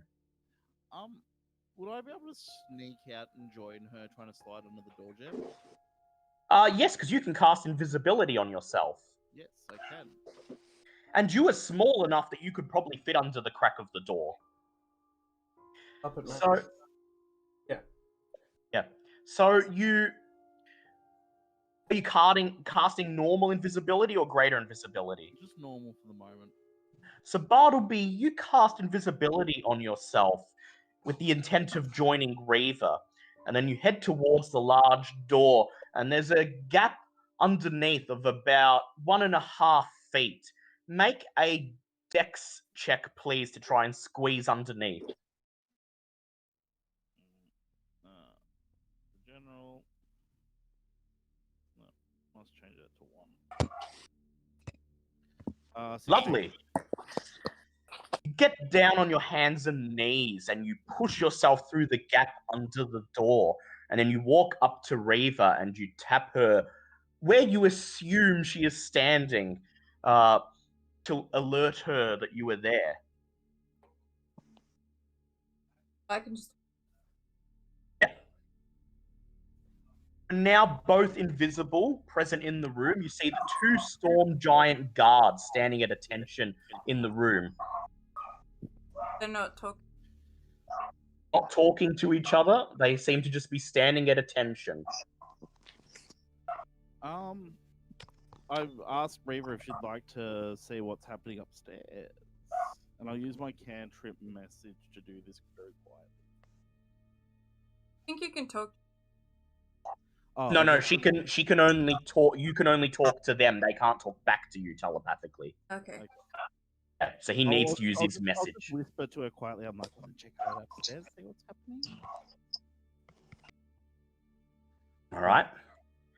So you decide to head upstairs, past the storm giants, and into the chamber. I'd like you both to make stealth checks with advantage.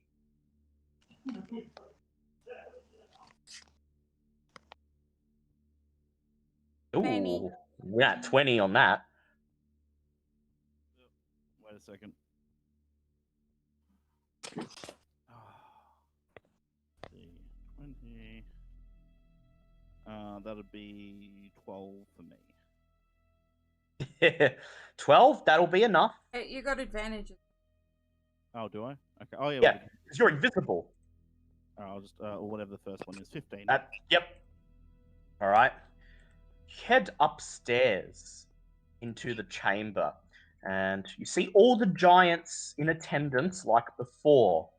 And you see that Mirren and Nim have gathered them into a group, and they're speaking in hushed tones. I would like Bartleby to please make a perception check.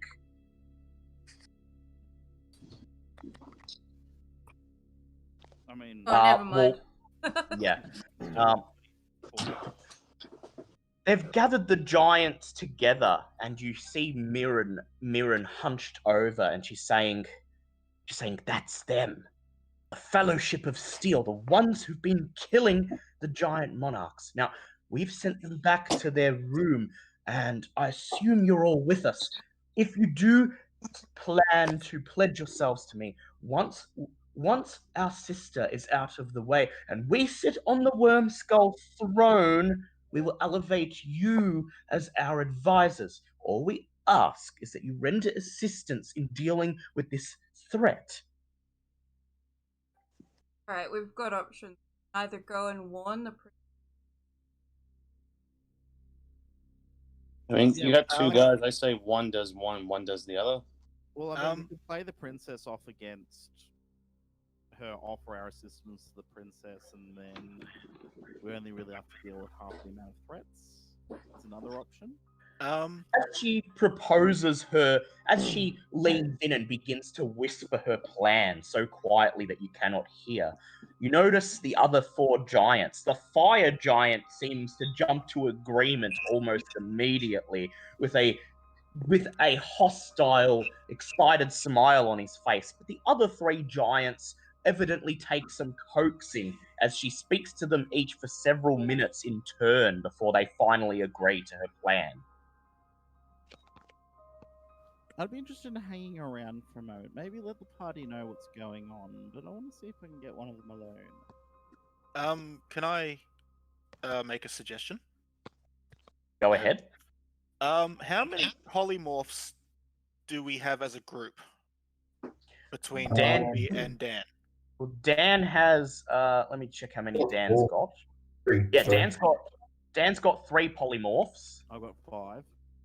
Got 8 polymorphs as a group. What if Bartleby could polymorph us all into flies, and I we could cannot party fly? all of you. It's a concentration spell, so I can only. Yeah, so he has to. Oh, Only okay. one thing can be polymorphed at a time. But Bartleby and Dan Cooper can both polymorph. Alternatively, you can polymorph into giants. What if 2 people got polymorphed into flies? Like, No, I don't believe we can polymorph into giants. It can only be beasts. Underwater.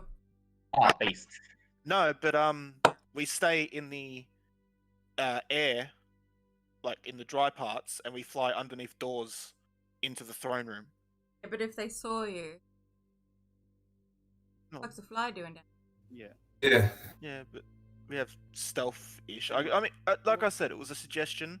Yeah. Yeah. What about becoming fish? At the moment, I'd like to just see how this plays out. No, yeah. Also, I will clarify that actually you can polymorph into giants. Yes, it is, Liam. This is the princess that you want to get with. Amongst others. You can polymorph into any creature that CR is equal to your level or lower. It doesn't have to be a beast. I'm pretty sure it's a. Wait a second. I know for a fact, I'm definitely sure you can polymorph into giants. Yeah, you the can. text polymorph. Yep. Yeah, the new. Any beast. Oh, it is a beast. It is a Wow. beast. It has to be a beast. Otherwise, Wow, because the text of this book specifically refers to polymorphing into a giant. That's interesting. Yeah, no. Yeah. I mean, Liam, if you don't end up with her, I can always alter the backstory. But yeah, this is the princess that you've been kind of wanting to ally with the whole campaign so far. All right. So, I go. Yeah, she'd be in the throne room. All right. Well. And from here, the only way into the throne room is through a set of doors. Unless you want to sneak through the entire complex and find another way in. I'd like to. Well, I would like to, if it's possible, just see if the sisters split off at any point. Go to like their own chambers or something. Yes. Reaver, what would you like to do while Bartleby waits? Just wait with him?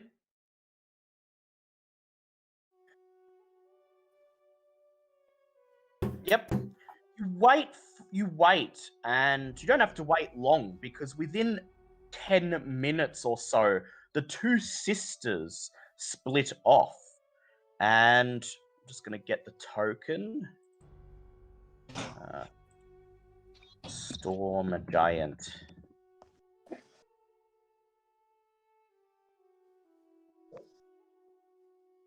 Not that big.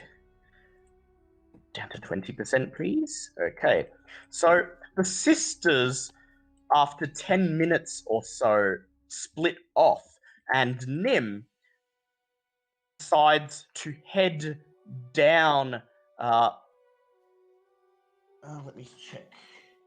How does she get from?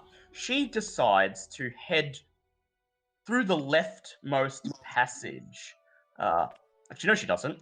They split off, and Nim begins heading to the south towards the throne room, while the other sister remains where she is. She watches Nim enter the throne room, pushing aside the large doors, I would like and then to she follow Yep. them through.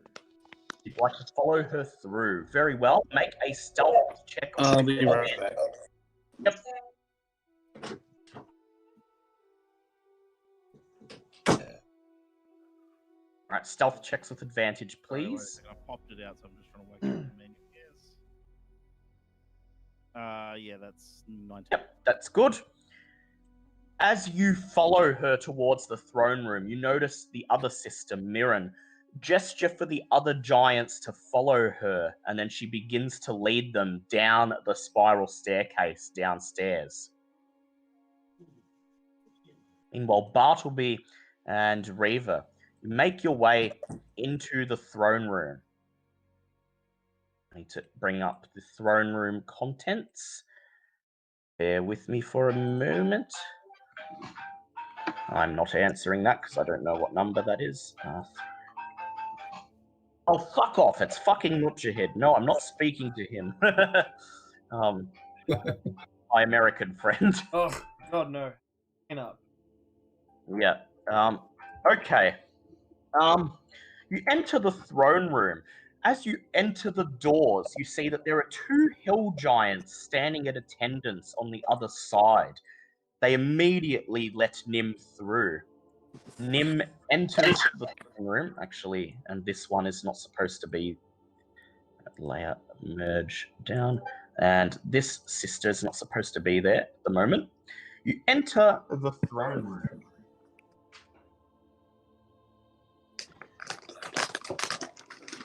Maelstrom's throne room resembles an amphitheatre. Stone bleachers overlook an oblong chamber with a 15-foot deep pool of seawater near its centre.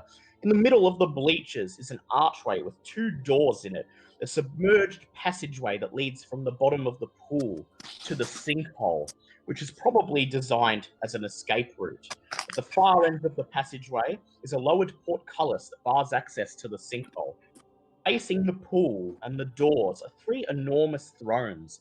The middle throne is carved from a solid chunk of obsidian, has four blue dragon skulls affixed to its base, and it floats 1 foot above the floor. I'd like both of you to make Arcana checks, please. This is why you bring me along. We're giving each other advantage. No, just Why normal. don't you just give me advantage? Well, yeah, just give Bartleby advantage. You can help. Because my roll is high, so 2 rolls to me is better. Yeah, that's like 30.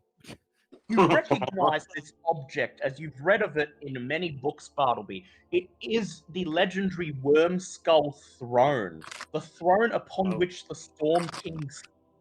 And if the rightful Storm King shall sit upon it, he or she may use the powers granted by the throne. Its powers, although not known to you, are said to be wide-ranging and almost miraculous. It is indeed a powerful artifact. At the moment, Princess Sarissa, the youngest Storm Giant sister, is seated in the Worm Skull throne. Contrary to what her sisters told you, she does not appear to be dealing with any business. Indeed, she is idly chatting with her two advisors. To her left sits a large male storm giant with a greying beard, much older than her. The way he talks to her and the way he looks at her is as a father would speak to a daughter or some other relationship of that manner. On her right is her other advisor, a towering female storm giant with an oddly deep blue hue to her skin. Oh, shit. She looks up as her sister, Nim, enters, and she says, "Ah, my dear sister, so kind of you to visit. I'm struggling dealing with all these petitions coming from the lesser giant folk, and even with Zalto's death, it appears the fire giants are still not ready to come back into the fold. She has a hint of worry and panic in her voice. Nim says, "You must never mind that now, my dear sister, for I come bringing dire news. Assassins have been spotted within the palace. The same ones who slaughtered Duke Zalto, and they are coming now to kill you so they may steal the Worm Skull throne." Sarissa looks up, her mouth open, and she says, "What? How could they?" Her sister Nim says, "They are here right now. They are planning to ambush you in this throne room as we speak." She gestures towards the older man and she says, "Uncle Uther, you must put the guards on alert immediately." He nods. He says, "It shall be done, my niece." Sarissa turns to the other advisor and she says, "But Imrith, how could they have gotten in here?" Imrith says, "Never mind that. It is imperative that we stamp them out immediately. You must activate all of the palace's defenses, activate all of the traps, and get all of the beasts ready to attack anybody whom we do not know." Sarissa says, I hate to put the palace on defense. I want to welcome all visitors. If you say so, Imrith, I trust you as my own mother.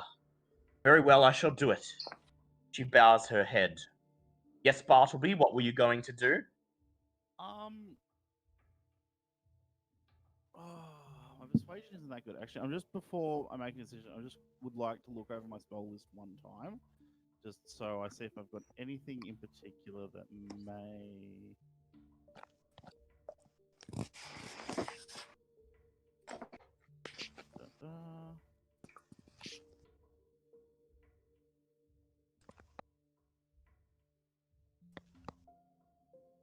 While he's doing that, could Would Milo? you like? Yes, Could- you may do a religion check while you are praying. Before you let me do it, this is about when they were only maybe 5 minutes gone, just to see if Yeah. something. Okay. Come on, don't fail me now.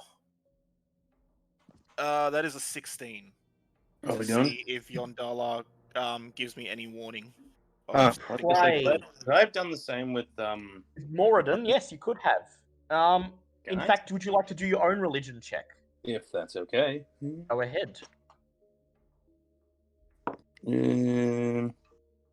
15? You both are deep in prayer while the snores of Nargle fill the room. And Yondala's voice echoes into Milo's head, and she says, "Beware. Enemies are conspiring at this moment." And Angus, you hear Moradin's voice simply stating, "It's time to stand strong, my son." Okay, I would like to choose this moment to drop invisibility and stand before the queen. So before. Are you sure you want to do that by yourself? Oh, look, I die, but I have a plan. Well, spoken Very like a well. true. Go nuts. Just before you do that, can I ask a quick question? Yep. Would the rest of the party have been able to make it into the maelstrom and up that secret water tunnel before Tom does this? Most likely not. Okay. So I drop invisibility and I step up to the princess and I bow before her. Okay, I'm going to add your token to the map just in case. I just need to get a mage token because I lost the Bartleby token because we don't use it as much. It's lost on the other computer. Also, Oh. before I do this, I'll whisper to Reva to just stay in the shadows. This may get me killed, but it may save us. You step forward and you drop invisibility. And you bow to the Storm Giant Princess. As you do so, she looks at you with curiosity and a tinge of fear on her face, while immediately Nim Uther, and Imrith stand up, brandishing weapons. I raise my hands to show that I'm unarmed. They do not lower their weapons. However, you notice all of them, except for Imrith, appear to be slightly less ready they lower their weapons slightly, all except for Imrith. The one known as Uther steps forward and he barks, "You there! Friend or foe, what is your business in our throne room?" I step forth and I go, well, I am one of the alleged, and I use very heavy sarcasm in inverted commas with my fingers, speaking in giantish, of course, so that the full message gets through.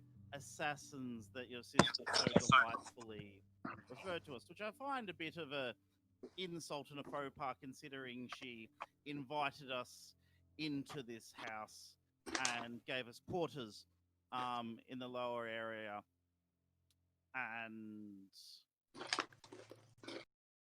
I can't help but feel, as we came here on a diplomatic mission, to feel somewhat insulted by her insinuations. Also, it might be to your interest, we heard her conspiring with her other older sister against the woman that sits on the throne so lovely.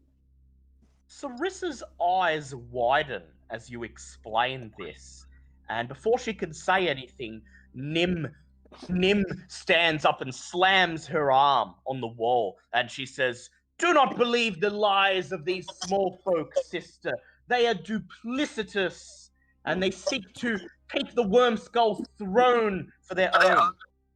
Imrith backs this up. She turns and she says, yes, my dear princess. Do not trust anything they say. However, Bartleby, I would like you to make a persuade check. I would like to add to this as well. I turn to her and I go, "You do not have to trust me.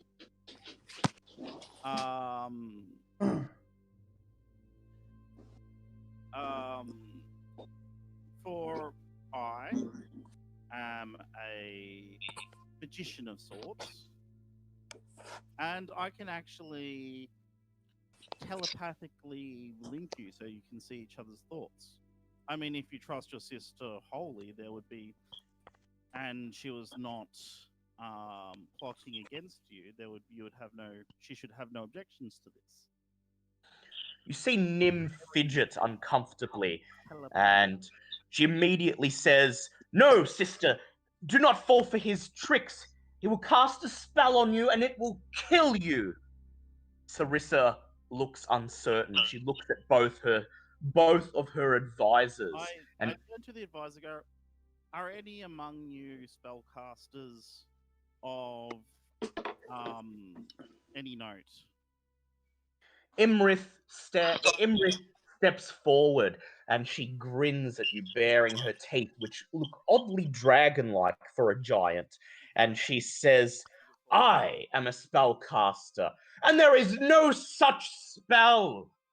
Make a persuasion check with disadvantage, please, Bartleby. Actually, there is a spell called Rary's Telepathic Bond, and which is the spell I'm actually going to use. It's a 5th level I'd spell. like you to make an Arcana check, please. Can I use my owl to give myself advantage? Sure you can. All right, so that is a 22. 22. Okay. You explain using textbook knowledge of the spell, and you see Imrith bristle as you explain it. You explain it in clear enough terms that Sarissa can clearly understand what the spell will do. She appears to think. You see Nim makes protests, and her uncle Uther leans in and he says, "Perhaps we should take him at his word. He seems trustworthy." If it also helps, it's a ritual spell, so they'll be able to see what I am doing Yes. at absolutely every point. to explain this, and although Imrith and Nim both protest, it appears to bring some level of comfort to Sarissa and Uthor. And Uthor thinks for a moment, stroking his grey beard, and he says, "I've never known a gnome who would be duplicitous. Perhaps we should hear him out." Sarissa says, "Yes, indeed." She says, "Gnome, tell me, you claim that you are part of a group. Are the rest of your party present here in Maelstrom?" Yes, they were given quarter, which I'm assuming actually means imprisoned in the lower levels, though I cannot currently speak for their whereabouts because I haven't seen them for a while, and they're nothing if not ingenious and have possibly escaped their obvious peril. She turns to Uthor and she says, "Uncle, would you please fetch the rest of his party?" Uthor stands up wordlessly and departs the throne room.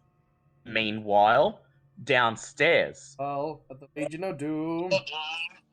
the rest. I'm gonna You run. know, I'm very impressed. Oh, Jesus Christ. Wait, So, sorry, we're being raided. No, Welcome. just quickly It's- while we're being raided, should Reva head back downstairs? that's what I quickly was and about rejoin? to say. Yeah, but Yeah. then Yeah, the raid you're happens. following Uther. You're following Uther. But meanwhile, you're downstairs, and Bartleby and and Reva have only been gone for a short amount of time. Then you hear a knock on your door, and it opens, revealing the other sister, Mirren. She smiles at you, and in a falsetto sweet voice, she says, "Our sister will see you now," and she gestures for you to follow her. Can I roll inside? Stole. Yes, I'm rolling inside Meanwhile, immediately. I'm just... Well, yes. Yep. I'm very impressed, by the way. It's entirely possible you're going to complete this dungeon today without combat. Oh, god let's damn it. let's just see how we go first and go from there. Yeah. If anything, we want I'm this to go currently without in the anyone. process of Some setting combat up at the end, but that's it. Okay, I've rolled inside the second she started Yeah. talking to us because bother. Yeah, you detect with the look on her face and the venom in her voice, she's not taking you to her sister. And with your passive perception, you notice several shadows leaning across the floor behind her of giant-sized figures. Oh, okay. So you want me to stall? Okay. Well, there's only one thing to do in this situation. As much as we'd like to join you immediately, it seems the wee lad over here, I tilt my head towards Noggle, seems to have fallen asleep. Unfortunately, he is a bit of a heavy sleeper. Definitely grumpy. Definitely not the kind that you want to wake up suddenly. So we will gladly join you, as much as it pains me to delay such a meeting. We will have to unfortunately wait until after he's woken up. I would like you to please make a persuade check with advantage, because Noggle is quite clearly fast asleep. All right. Oh, that's an 18. Ooh, lovely. I don't bite. She frowns and she sighs and she says, "Very well, but do try to make it quick."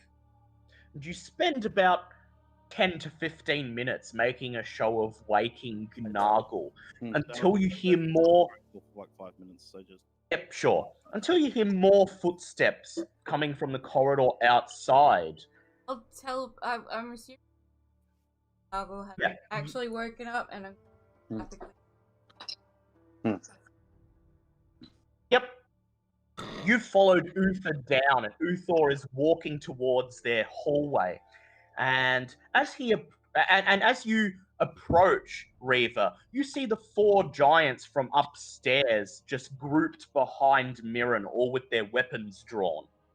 And as you approach, they all immediately see Uthor and quickly shuffle to hide their weapons. And Mirren steps back and she says, "Uncle Uthor, what are you... We were securing the castle for..." And Uthor brushes his hand and he says, yes, I heard. Look, we're going to hear these people out. I want you to retire to your cabin. I want the 4 of you, he points to the guests, to wait upstairs until you get your audience. Do not take kindly to giants from, at the moment, unaligned clans walking freely in the palace. You hear them all grumble, but they eventually concede and make their way for the spiral staircase. Uthor then steps into the room and he says, greetings there, fellowship. You are being summoned by Princess Sarissa. She is currently speaking to your gnome friend, Bartleby. I believe he introduced himself as? Oh, so you'd like us to join you then? He says, yes, you've been summoned to... well, quite frankly, defend yourself. Sarissa is the only one at the moment who appears ready to believe you, but I believe in giving you at least the chance to sway the opinions of mine and the other advisors. Can I roll insert again? Just I know. Go ahead. I know metagaming. He's okay. But Yeah, obviously go ahead. It's gonna be a 19. Yeah, he seems genuine enough. He's still Alright. regarding you with a degree of suspicion, which Yeah, is why which he is hasn't understandable. ejected the other giants from the palace altogether, but he's willing to at least hear what you have to say. I sort of go, all right, let me just wake the boy up. So I just rub my hands together. Then I quickly bonk him on the head and yell, wake the fuck up in Dwarvish. Already awake. Yeah, I don't care. I'm doing this for show. Okay. Okay. Hmm. Nargle makes a great show of pretending to wake up. And then you follow Uthor, and he leads you upstairs, eventually taking you to the throne room. As you approach, he makes a gesture to the 2 hill giants standing at attention. They each step back, and as you approach, one of them actually raises a stumpy arm and gives a salute to Nargle, Who's saluting me? one of the hill giants. Oh, yeah. Yeah, we like them. They're good. They helped us, and we helped them. Indeed, How's it Uthor going? takes notice of this, and he raises his eyebrows and he says, "What be with you? What be with you, Gug? Saluting the small folk," he says with a hint of snideness in his voice. The male hill giant known as Gug steps forward and he says, "That Nargle defeat Chief Gu, replaced with Chief Moog. Life much better in Grudhug now." Yeah, I'm here. Uthor appears to comprehend this, and you see him look at you with perhaps the slightest hint of a smile. But then he gestures towards the throne room for you to continue following him. All enter the throne room. I'm back. I'll put Just in start. time. Awesome. Just in time. I'm gonna disappear. Take care. Okay. Good session, M1. You did well. Don't mention it. Seriously, don't mention We'll see you next week, M1. it. Catch you guys. Take care. And as soon as they enter the room, Bartleby levitates up onto Nargle's shoulder, and he says, "Your Highness, allow me to introduce you to my steed and my compatriots." Okay. Take a bow. Sarissa contemplates all of you. Meanwhile, bows as well. Same. Nim and Imrith bristle. And Sarissa says, "Very well. I've called you here because your friend Bartleby made quite an impression upon me. Now, I have no reason to suspect my sisters of any wrongdoing. However, I am convinced, at least reasonably, that Bartleby's intentions are noble, and that he believes what he is saying." He says, "Now, Bartleby has proposed linking myself and my sister telepathically. She looks over at Nim. Nim says, to which I disagree and utterly refuse to engage in. I do not need to humor these small folk. Sarissa says, so I've decided to summon the rest of you here. At least hear what you have to say for yourselves. And then she awaits you, If it and then helps, she I can awaits your arguments. if it helps, I can telepathically link up to 5 people. So, Yes. if it makes it more palatable, I can link you, your sister, and myself, so you can see my thoughts as well. Would it help if you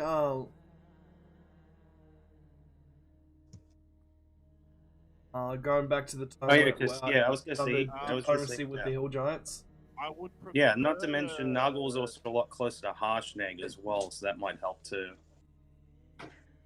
Not to mention, if you can somehow convince her, you can implant your memories of all of these occurrences in her head. Oh, Feel our No, well, sorrow when that's the thing, Harshnag she'll just be able to died. see. No, hush. Yeah, exactly. That's what I mean. If they allow us to link Noggle into this as well, he was very close to Harshnag, so we'd be able to get more of a read on that as well. Feel his pain. Yep. Yeah, It hurt. It hurt. I will leave it up to the princess to choose who she wishes to be linked. Oh, Tom, you might want to like get a bit closer. Oh yeah, sure. There we go. Nim it steps helps. back. If it- Nim takes a step back, and she says, well, that's all well and good, except I haven't agreed to take part in this. And Imrith nods, and she says, I turn to the sister and I go, you surely wouldn't refuse the order of your princess, would you? make a persuade check with advantage, please. I was going to say, that being said, even if she still refuses, like, you don't technically need her. Is 19. Oh, never mind then. 19. He bristles, and she says, don't you dare question my loyalty to my sister. I would never, but her resolve seems to have wavered just a little. Imrith looks over at her and says, do not let his words sway you, dear niece. She's being awful suspicious. Can we get the Hill Giant to back us up? Yeah, sure. Would you like to signal for him to join you? Yeah. We could. Yeah, of course not like violent, but like just. Yeah, That's for us. just back us up with Okay. Yep. Yes, Milo. Would the two sisters, would any of the giants know exactly what I did with Zastrid, or would they believe she was slaughtered? They would probably believe she was killed. So, would we be able? Could someone ask Nim what proof they have that we slaughtered all of the fire giants? Well, you can ask that yourself. You could just bring it up with her. But first, Nargle signals towards the hill giants that are guarding the doors. And the one called Gug steps forwards. And he simply says, at Sir Nargle and fellowship, they get rid of Chieftain Gah. Make life in Grudhog much better. Women come back to Grudhog, husbands happy. Nargle never do bad thing. Nim looks at you. Sarissa and Uther smile, and Uther says, well, I do believe I do believe perhaps they may be friends of giant kind. Sarissa says, yes, exactly. Dear sister, wouldn't you please? Nim steps forward and slams her hands on her hips, and she says, I still refuse. Right, can I, You're refusing her order.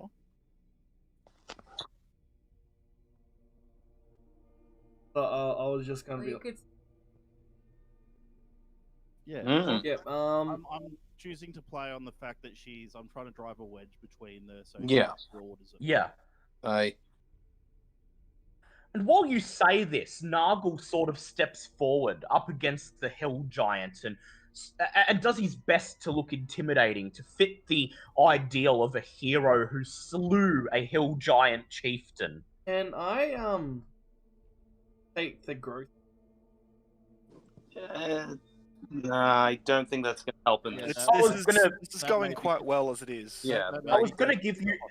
give you an intimidation check with advantage.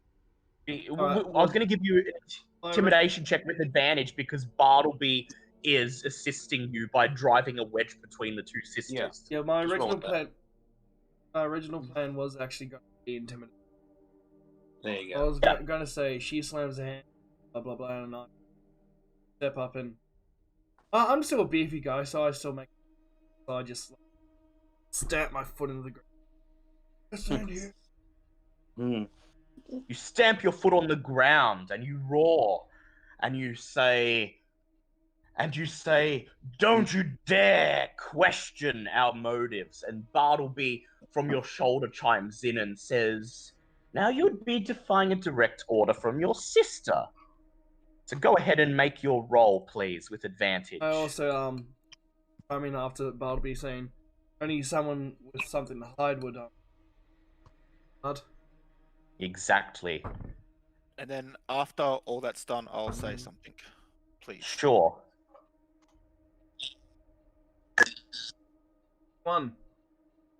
21. Nim bristles, and then immediately she turns to her sister and she says, fine! If you trust them so much, I submit. No, well, now what I was going to say doesn't need to be said, so. It's okay, it might still come up because you're exposing the sisters, but Okay. Imrith is still in the room. I step forward then and go and ask, why exactly have we been accused of being assassins? It is a good question to ask. Sarissa doesn't quite know how to answer this, so Uthor raises his hand and he says, there have been stories of late. The slaying of Chieftain Gur, which he looks over at Gug, now seems to me to perhaps be a positive development in all of this, but also the slaughter of Duke Zalto of the Fire Giants and his family, including his daughter, who was a mere teenager. Can we At explain this point, I turn to the princess and go, my lady, I have evidence to help our case in this, but it would require me to summon my mount, as I am a paladin of Yondala, so you know that my word, I cannot go back on my word, as vows are very important. But for me to summon my mount might cause consternation, as it is of a draconic background. May I have permission to summon him? I'll just go step out Both. for a couple of minutes to feed the cats. I'll be back shortly. Yep, sure. Both Uthor and Nim look at each other and then they gesture their hands at you, silently giving you permission. I summon Bluebeard with Summon baby. Bluebeard. You summon Bluebeard and he materializes in the air in front of you, clutching the crib in his hands. He slowly begins to lower it, and then he catches sight of Imrith, and she shoots him a look. And you hear him say, "Yar, that be a ship too big for my cannons!" And he drops the crib onto the ground with a thump, and then dematerializes, clearly terrified. I run over to the crib and check on the baby. I was going to say, that's an interesting reaction. I look between where Bluebeard was and Imrith and go, interesting reaction? That's the The princess, yeah. Make an acrobatics check, please, Reva.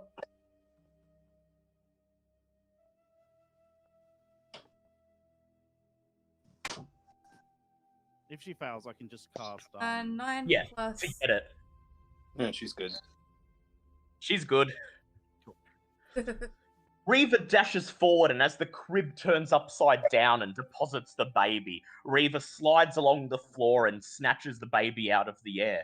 Meanwhile, Angus Angus steps forward and says, "Ooh, interesting reaction for a wizard to have to a storm giant." Imrith glares at Angus, but other than that, no one says anything about it for now. That's when I step forward and gently take the baby from Reva's hands, and I say, while some of the rumors were true about our assault on Iron Slag, and we did end the lives of Duke Zolto and his wife. We did show mercy to the heir of the fire giants in the hopes that with me raising her, I can raise her to show a kindness to all the other folk of the Sword Coast.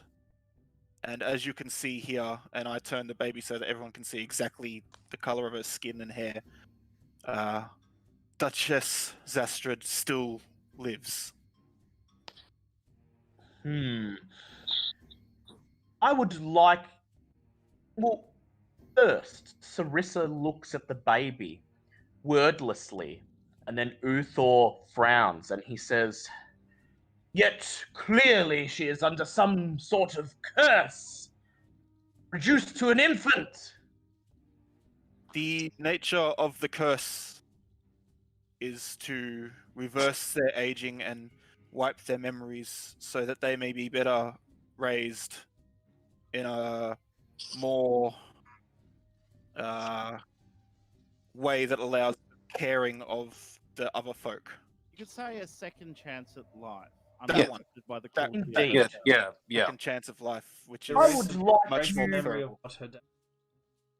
I would Yeah, like you that's to definitely make a religion check, please. Ah, Can I- shit. Assist or no? Could I assist? Well, you don't really know the doctrine of Yondalla all that well. Yeah, You probably yeah. know it. That was a 16 and I get a +1. Lovely. You explain the idea behind Yondalla's curse, that it's not malicious. It's to raise her in such a way that she would no longer hate the small folk. And as you explain this, Sarissa gazes upon you, intently listening, and she smiles and she says, "Raising her with a love for the small folk, my mother would be proud, and so would I. We've always had a love for the small folk, a love that perhaps isn't shared by others of my kind." She looks at her sister, Uthor, and Imrith. "Okay. I would like each of you in the group to now make a charisma check, and you get +3 on it. 8. For So is it 3, charisma plus our dex +3? it's Not charisma, Not just dex, charisma not check. dex. Charisma. Nat Just a 20. d20 plus your charisma mod +3, because you have well argued a number of points. All right, so that'll be 21 for me. That's 19. I got a nat 20. At 20. I barely said a word, but go me. Oops. And that is a group pass. You have impressed them enough that at the very least, Uthor points towards Nim, and he says, "I've heard enough. Nim, submit to your sister, the rightful Storm Queen, this instant, or be placed under arrest." I also say, at this opportunity, you can choose the 5 you wish to be involved in the spell. Sarissa says, "Very well, very well. I select both of my sisters, myself, you, the caster, and I select Sir Dragonborn here." Okay, I prepare the ritual, and then I cast it. So we're all telepathically linked, and we can see each other's thoughts. Everyone in the room watches as you begin to perform the ritual, and then you cast it, and suddenly the 5 of you are linked telepathically. able to hear each other's thoughts. Immediately, the two sisters attempt to defend themselves, but it is too late. Their true thoughts instantly come through. Their disdain and hatred for their sister, their wish to have her disposed of, comes through. And even though they are able to cover their tracks enough and cleanse their thoughts before even deeper truths are revealed, it is enough for Sarissa. She looks up You may try and she says, I was going to say, would their thoughts also reveal Imareth as well? Only if Imlith has presented herself Imrith- to them. As Yeah, far as I know, Imareth is not Imareth's linked. been- no, not. And yeah, as far as you can tell from their thoughts, their only interactions with Imrith have been in her current form. Hmm. However, you do determine, before they are quickly able to blank it from their minds, a hint of a thought where they pass a thought between each other, where one of them, panicked, asks the other, "But Imrith said, 'Be quiet, fool! Do not implicate her as well.'" This is enough for Sarissa. I don't think they understand how this spell works. Yeah, I don't care. This is fantastic. Let's roll. Sarissa raises. This was great. Sarissa crosses her arms and she says, "Very well, Bartleby. I believe that will be enough. Please, end the ritual." I end the ritual, and I turn to her with all sincerity and bow, and I go, "My apologies for the mental anguish that this has no doubt created in you." And then She I look turns to her uncle and says, "Uncle Uther, please place my darling sisters under arrest." Uthor summons two guards into the room. They flank Nim. He says, "For conspiring against your sister, Sarissa, I'm placing you both under arrest. You will be confined to your towers until such a time as we decide what to do with you." Nim is led away, protesting loudly and vowing that she will get payback, that she will make you pay for what you have done, for snatching the Wormskull throne away from her and her sister. But the doors shut behind her, and her protesting can be heard no more. This leaves only you, Uther, Sarissa, and Imrith in the room.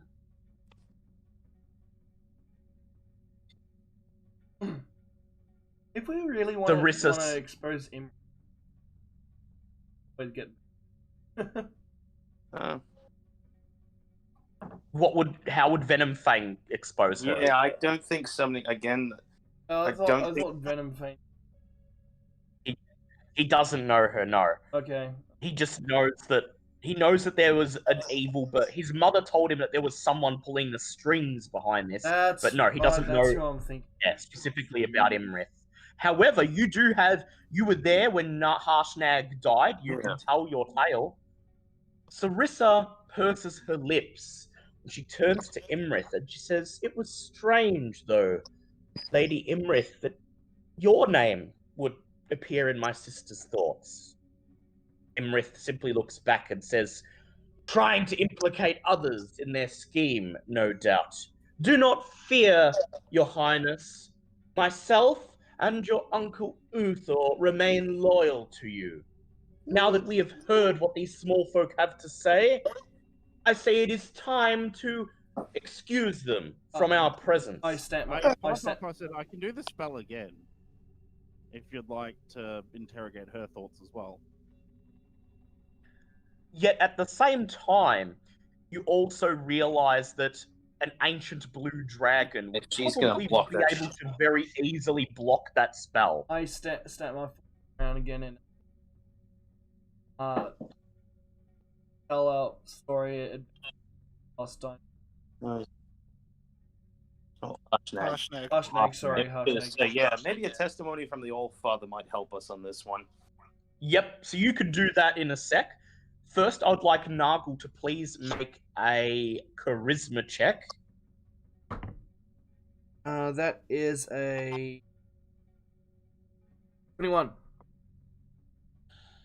Sarissa and Uther listen silently, and then Angus steps forward and begins to recount what the All-Father spoke of, exposing Imrith as a dragon, a conspirer. I would like I saw. you, Yeah, I would like I'm telling you, the story and I'm Angus. just crying. Yeah. Oh. Mhm. I would like you, Milo and Reva step forward and they just comfort you as you finish your story, while Sarissa looks on entranced. And Angus steps forward and begins to recount exactly what the All-Father told him. I would like Angus to do a religion check with advantage, please. Hey. Oh, hot damn. Diggity day. Alright, that's gonna be an 18 all up. Hey. Hallelujah. Praise You Lord. recount in perfect detail your meeting with the All-Father. How he explained to you how the ordning was shattered, how the Storm King's disappearance was arranged by Imrith to sow discord among the giants, so that she may summon her patron Tiamat into the material plane. And as soon as you mention that you spoke to the All-Father, Uther and Sarissa lean in, their faces written in awe, Oh, as you have spoken to their god. His name carries so much weight in the court. And Should have Did just you get on your started with check? the All-Father I was sentence. gonna say, yeah, I just want to make the room is clear first, but either way, never underestimate the power of a dwarf's memory. Sarissa listens, and then she thinks for a moment, and she turns to Imrith with uncertainty on her face, and she says, "Lady Imrith, what do you have to say to these allegations?" Imrith says, the blue tint on her face slowly growing redder with anger as her features twist, and she says, "Do not believe a thing these small folks say. Do we really know who they are? For all we know, they could be responsible for the abduction of your father." I would like to point out that she was linked telepathically to me, and if she wanted to discover this, she could quite easily have done so. I'd like to chime No, in. Imrith was never linked to you. No. Yeah. No, but the princess was. Oh yeah. I was And gonna she- say, if- my search timing if going. she were responsible, she probably would have seen that. Yeah. Yeah. You point this out, and additionally, I would like Bartleby and Angus to make insight checks. Oh, that's a nat 20. Oh, damn. Read her like an open. Goddamn. You No, notice not as soon as Imrith says this, she appears to have realized she made a grave mistake, and she shuts her mouth, because not only has she accused you of something that the princess could quite clearly see you had no part in, but she used the word abduction of your father. Nobody Whereas- said anything. Yeah, just that whole abduction. Nobody said anything about abduction. All anyone else knows is that he is missing. Yes. Uh-oh. Interesting. Point this out. Somebody fucked up. And Sarissa climbs off the worm skull throne as it. She touches the armrest of the worm skull throne, and it slowly stops levitating, touching down on the marbled floor. And she says, "They're right, Lady Imrith. They could not have taken any part, and the fate of my father, as you are well aware, is still unknown, not only to myself, but to all giant kind. And yet, you appear to know that he was abducted." Imrith looks at Sarissa, then at you, hatred written on her face. Nargle, make an intimidation check, please, to seal the deal. Hey. That is. We doing this Phoenix Wright style. Yeah. Objection! slam your hand on a magical table that's materialized out of nowhere. That's 23. Take this! 23. Objection! Okay. What would you're gonna shout? You're gonna roar, "Objection, Your Honor!" To piss her off entirely. I'm gonna be kind of sneaky about this, and like I'm just gonna start swearing in Draconic. Say something in See swear in if Draconic. she like reacts to it. That is a good choice indeed. Yes. You bare your fangs and you begin swearing at her in Draconic. She looks at you, and then, with a fit of anger, she reaches out towards Princess Sarissa, grabbing a medallion that's wrapped around her neck, and in one motion, snapping it Can off. I have a Yep. reaction to that? I'd like to cast. Yes, you do. I'd like to cast globe of invulnerability around her. So that Around Sarissa, you do this, and suddenly the medallion does not break. Imrith withdraws her hand from the globe, hissing, and then she swears in Draconic. There is a flash of light, and suddenly, there in the throne room is Imrith in her true form, an ancient blue dragon.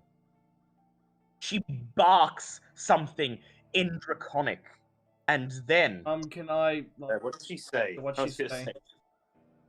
she barks in Draconic.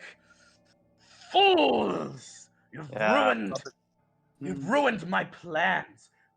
But you shall suffer for this insolence.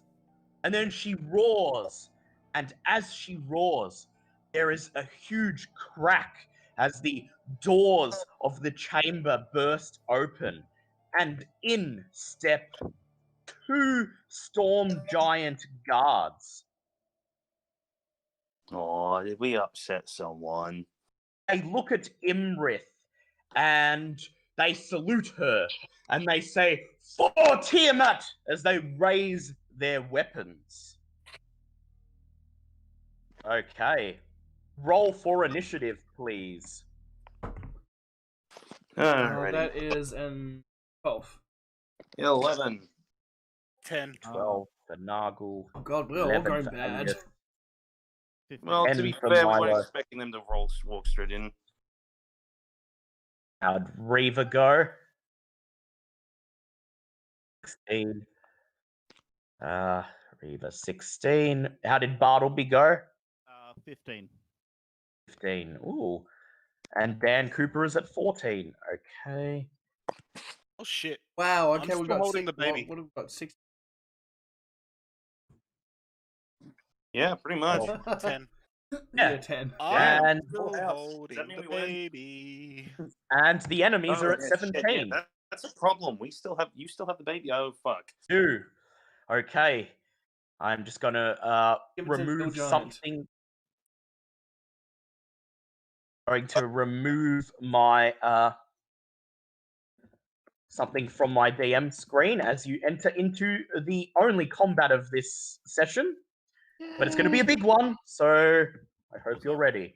I'm not gonna lie. My initial plan before, like, I've improvised was I was gonna go get one of the Princess alone and modify the memory of them so she was hopelessly in love with Angus Mackenzie to see what that did. You. But. Wow. Okay. But a better plan fell into my lap. Yeah, this was a much better plan, and honestly, MVP for the day, Bartleby just completely owning this. Okay, yeah, Bartleby and Dan have both done well this session. Okay, the enemy goes first. Imrith roars, and she showers you and the 2 hill giants beside you with her lightning breath. I turn my back so that the lightning hits me in the back and the baby's clutched to my chest. Can I Yep. use an action to put on burst action to put my shield in front of me? Yes. You use a reaction to activate your shield and jump on it. This will give you advantage on the dex save. Meanwhile, Milo, you get disadvantage. But everyone else, please make dex saves. I Oh, don't want to roll the okay. fucking dice. That's, Well, I rolled twice. I failed, but thankfully I have Actually, resisted, so this saves isn't is going to bad. completely suck. That's a fail for me. I'm 21. Sorry. This gonna hurt. No, wait. I Please got pick an 8 at best. We have resistance to lightning, thankfully. I know, but I still would have loved to have passed I my should have dex brought save the and taken next- Bartleby rubber suit special. Yep. 17. 17. Okay. Good on The you, mate. DC for an ancient dragon's breath attack is 23. So Well- none of you have passed. Fuck Alright, me as a dead. reaction, I Okay, would like well, to cast Absorb now I don't Elements feel Lightning so bad Field. about Okay, calling everyone's it talking Oh at my once. Hang on. You want to cast Absorb Elements Lightning, Bartleby. Yes, as my reaction. However, you already used your reaction to cast Globe of Invulnerability on That was before combat Sarissa. started. Oh, okay, so you get another one. Okay. Absorb Elements. And here Ooh, comes wait. the Hold damage. on. I want to use my legendary resistance. Damn. Good. You passed the save. Okay. That he was rolling for the damage that I just remembered.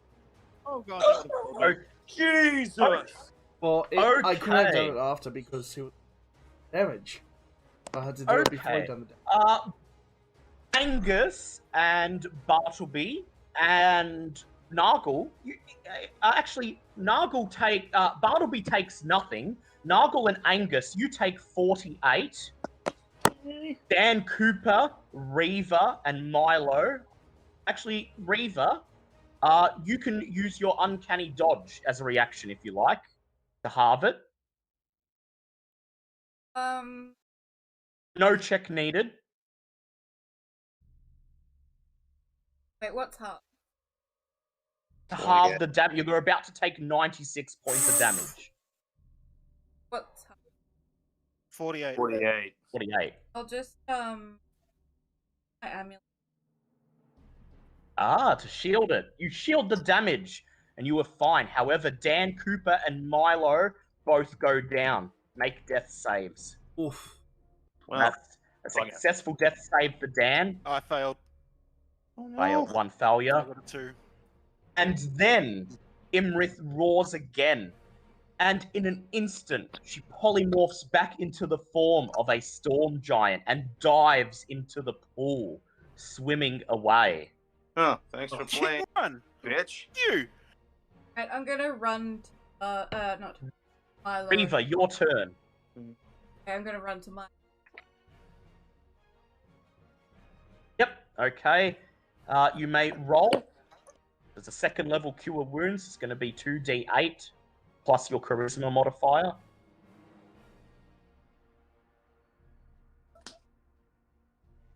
Okay. Thank you. So plus your Charisma mod, which is +1. Okay, so 8. That's going to get him back on his feet. Thank you. Okay. And then I It hide. is, and then you hide. Make a stealth check, please.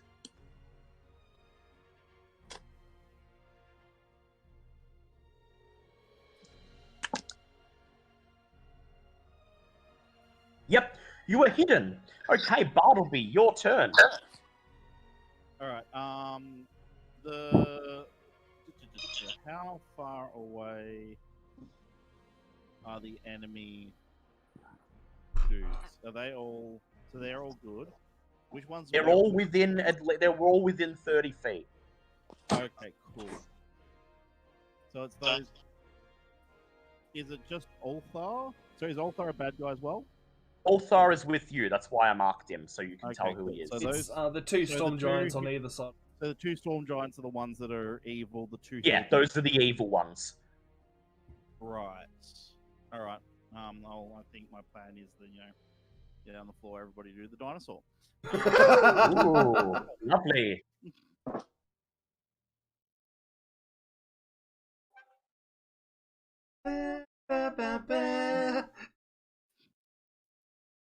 Okay, Bartleby has polymorphed into a dinosaur. I'm going to grab the token. He loves his T-Rex form. It's super good. It is super good. Okay, here we go. T-Rex Bartleby, emerge! Rah! Okay. It is now, I believe, Dan Cooper's turn. He's making another death save. He passes. He's going to be stable very soon. Alright. It is now. Nagel's turn. Rage. The only thing I can Right. do. And bonus action. These are the only giants we're facing. Is Yep. yeah, screw it. There are the other 4 giant guests who were out to get you before.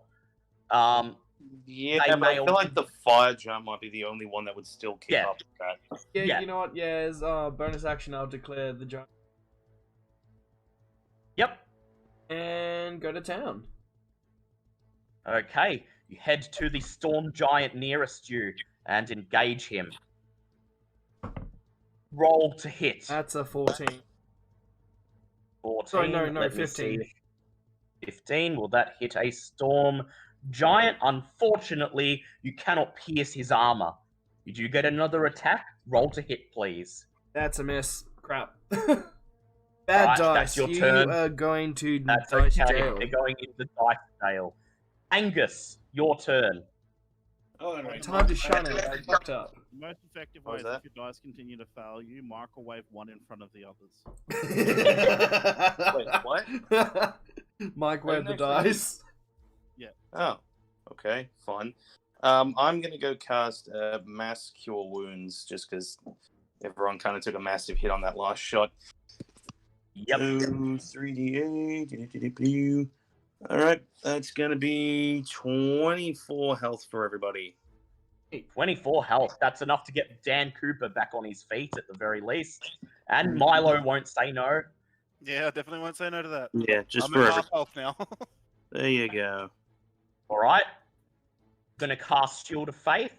Yeah, I might go give it to Noggle since he's thrown himself straight at the giants. Hey. Yep. All right. I would. You cast Shield of Faith. A bright light surges through Nagel's armor. Milo, your turn. Summon Bluebeard. Yep. Give him the baby Bluebeard and tell him to piss off. Bluebeard says, Thank you, "Yar, Carl." we return to safe harbor," and he dematerializes, clutching the baby and its crib in his talons. Would That was have your been bonus just- action. Okay, so it didn't cost an action to send him away? Nope. Okay, cool. So my first attack will be with just one whip then? Yep, against the nearby storm giant. Yep. So I've got my elongated whip. Is over a 20. Yep, that's a hit. Okay, so that is 2d8.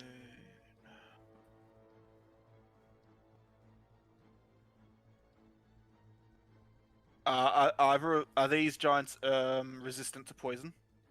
No, they are not. Okay, so I can roll 2. Okay, so that is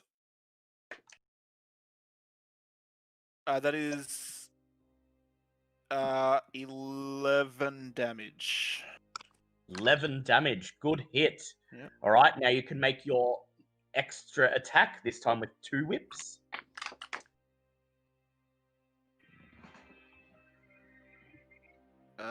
One is a 26 and one is a unnatural 20.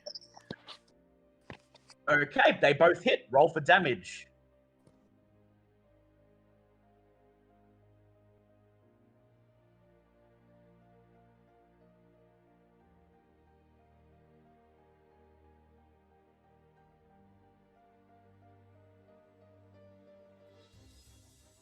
$36 damage altogether.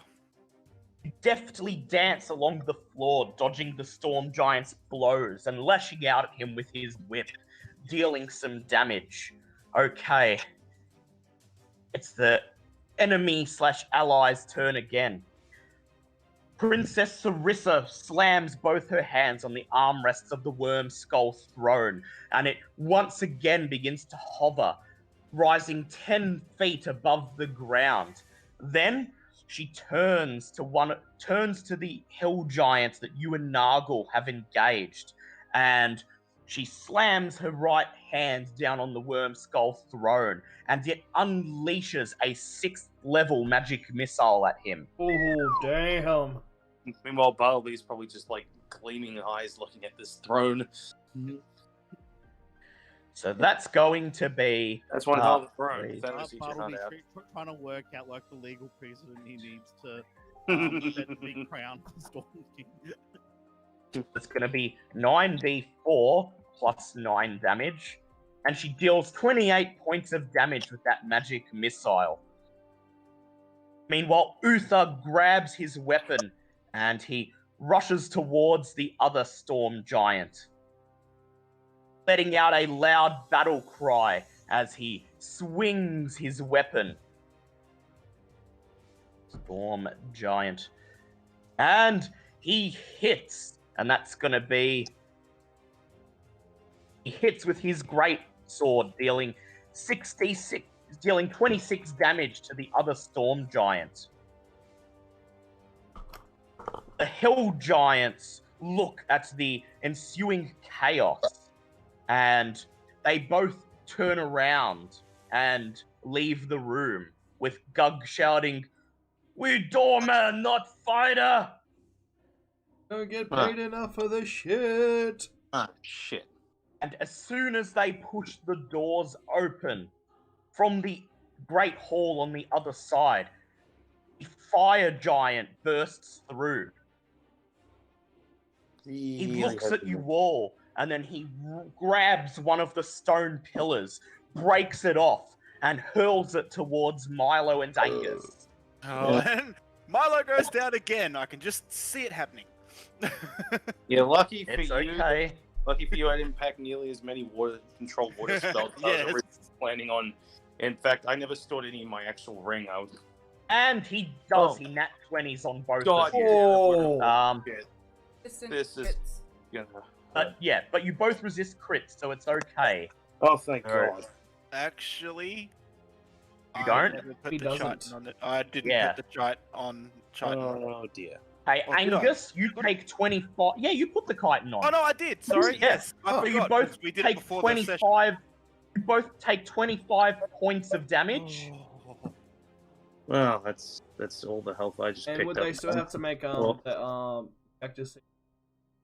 No, they're not going to fall prone because rock doesn't do that. I thought it Only did. for some giants.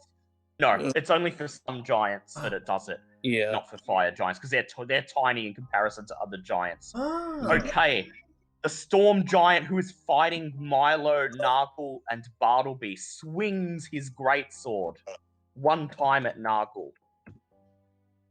And that's gonna be That's Storm that 22 Giant. AC. Yeah, Plus Storm 11 to hit. Strength is ridiculous. 18.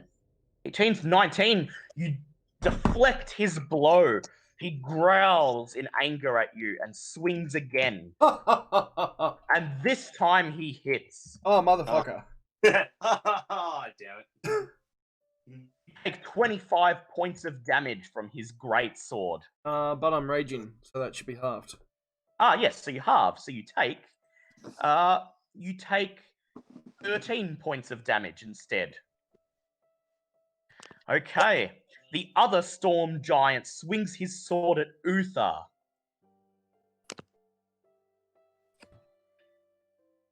And he hits Uther, dealing 25 points of damage. And then with his second action, he readies his sword and holds it aloft at the rest of you. And he That's hurls a magical lightning bolt in the direction of Nargle and Bartleby. Oh. I'd like you both to make dex saves. What the T-Rex's best suit?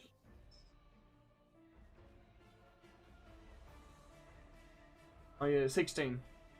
I really like the music in this one. Okay. Uh, That's a fail for Bartleby. Okay, let's see how much you take. I don't think T-Rexes are resistant to lightning. No. But look, my yeah, it's fine. Okay, Bartleby, you take 58 points of damage, and Nargle, you take 28 points of damage.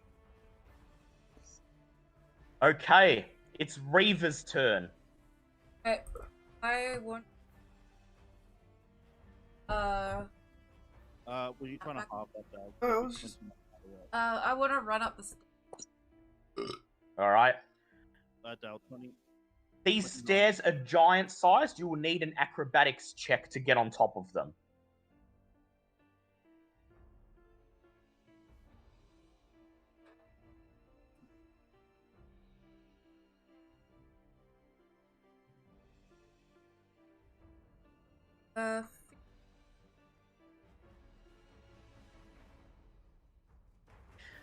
You leap from step to step, climbing up to the upper levels of the amphitheater. You're at the very top. What would you like to do? I want. Who's the out of the enemy? The two storm giants. I want to cast Raven.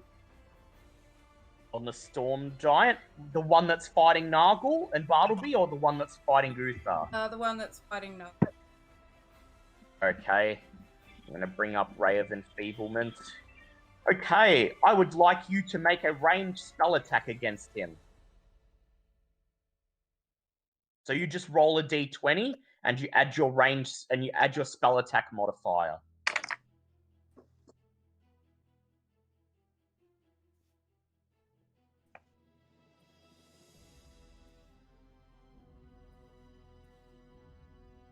$17, and it hits.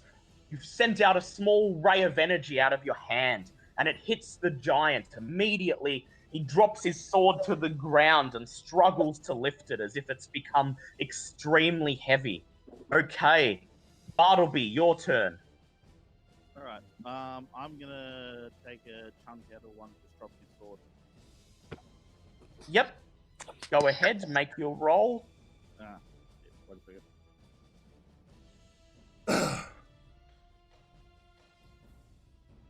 That'd be 16. Oh, and I'll. Six. Yep. Yeah. You bite into the storm giant's flesh as hard as you can. Roll for damage.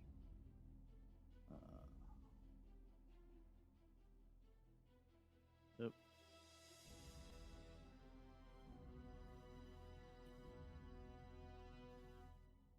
33. Ooh. Good hit. Make your tail attack. It's tail time. It's tail time. 23. 23. That's a hit. And then you let go of him. And as he tries to take a step back, you lash at him with your tail. Roll for damage. 25. 25. Good hit. Go Bartleby. Okay. It is now Dan Cooper's attack. Dan Cooper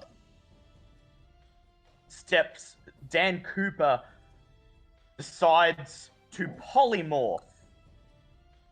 There is a flash of light, and suddenly, standing where Dan Cooper was, is a second T-Rex. Once again, it gives a smug smile at the other T-Rex, and then it winks at the party. And that's Dan Cooper's turn out of the way. Nargle, your turn. Alright, first off, for my full act. Yep. How many dice is that? Potion of Greater Healing is... Let me just bring it up. Item... 4D. I think it's 4d4. 4d... Yeah, it's 4d4 plus 4 HP. Oh. 4 Nice. and 1. Oh. Oh. Oh. And Oh, one more. 3. 4. Not bad, not bad. 12. Oh, okay. And also 12 plus. In total. 16. 16 plus 6. Oh, yeah. 16 plus total. Oh, so you get that.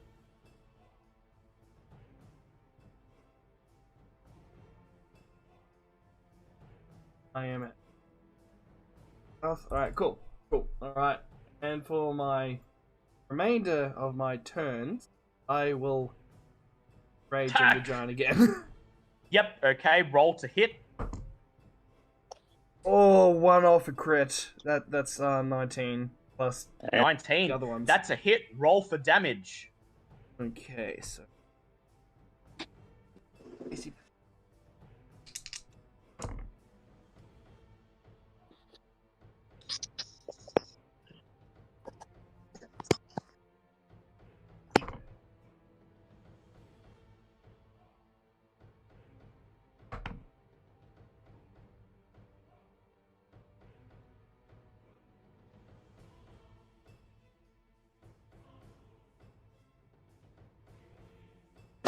that's 29 damage, and he has to roll twice for 1 being prone and 2 for sight rot. Yep. He's been knocked prone by your blow as he falls onto his back, shaking the whole room. And you see tiny rivulets of water spray through cracks in the wall But yeah. as he shakes the room. No, that's bad. And he is. Let me see if he now succumbs to eye rot. He also contracts eye rot from your attack. Excellent. Jeez. Alright, let's go Okay, attack number make them- 2. Yeah, Yep, this one is not- at advantage because he's prone. Oh, advantage, no. That's smart. That is 18. 18. That's a hit. Roll for damage.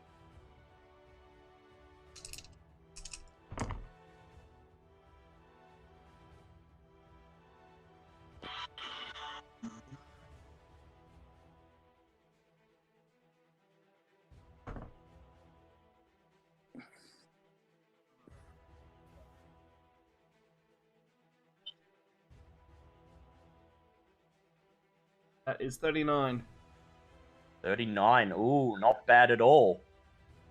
You strike him, hacking away at his legs and arms while he lies prone on the floor. Make your final attack. Come on, baby. Welcome to eternity. Oh, that's a 17. Well, That's a hit. technically. That's still a hit.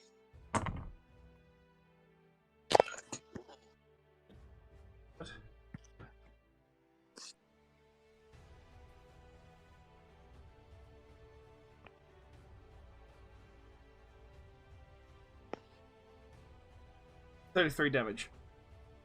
Ooh, another good hit. He raises his arm trying to stop you as you stand on top of him and hack down at his upper torso and neck, dealing some damage. Okay. Milo, you're up. Is using poison to do my whips action or bonus action? Applying poison will take an action. That means I won't get an attack. Okay. You still get your extra attack. Because you get two attacks. Will one strong poison do both my whips or just one? Just one. You can only apply it to one weapon. Yep. You know what? Fuck it. I use one of my actions to put a strong poison on one of my whips, on my elongated whip. Yep.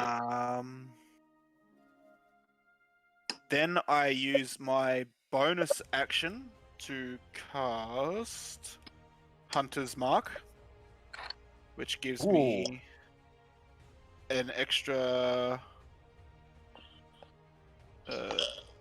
1d6 damage.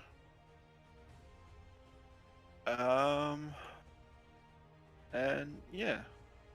And I'm Okay. going to move 5 feet north and attack the fire giant.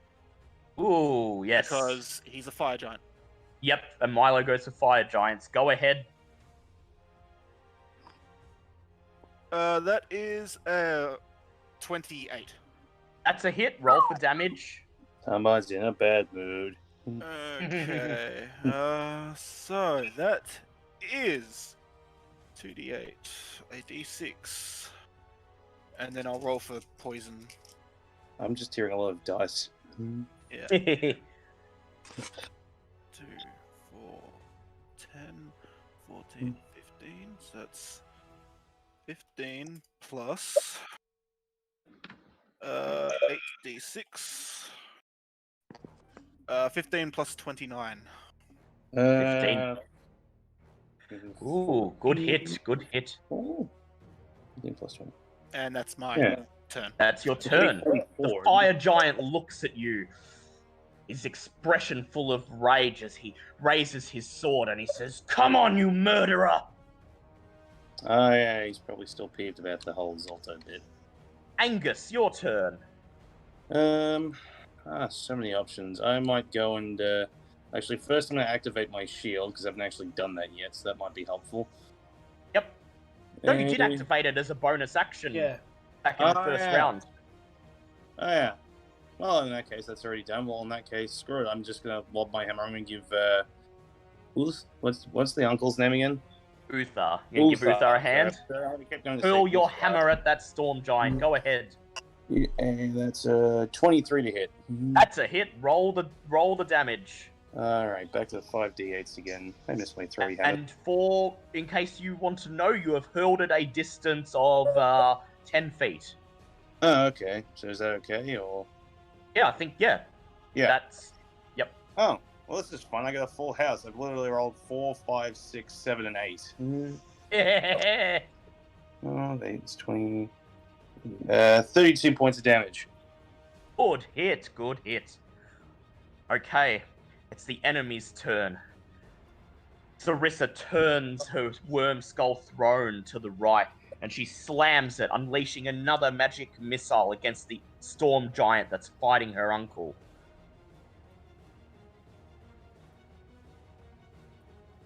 Takes 27 points of damage as the little blue orbs smash into him. And then Uther raises his sword. And he hits, dealing 29 points of damage. The storm giant retaliates. He swings his sword once at Uther,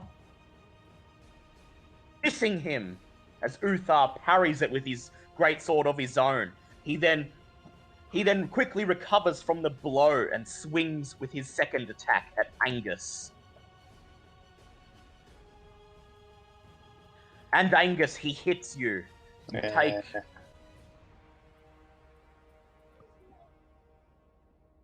take 20 points of damage. Fair enough. The other storm giant raises his greatsword and swings at T-Rex Bartleby.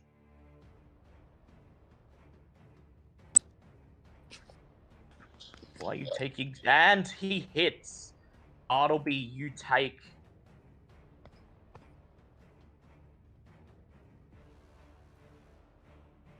28 points of damage.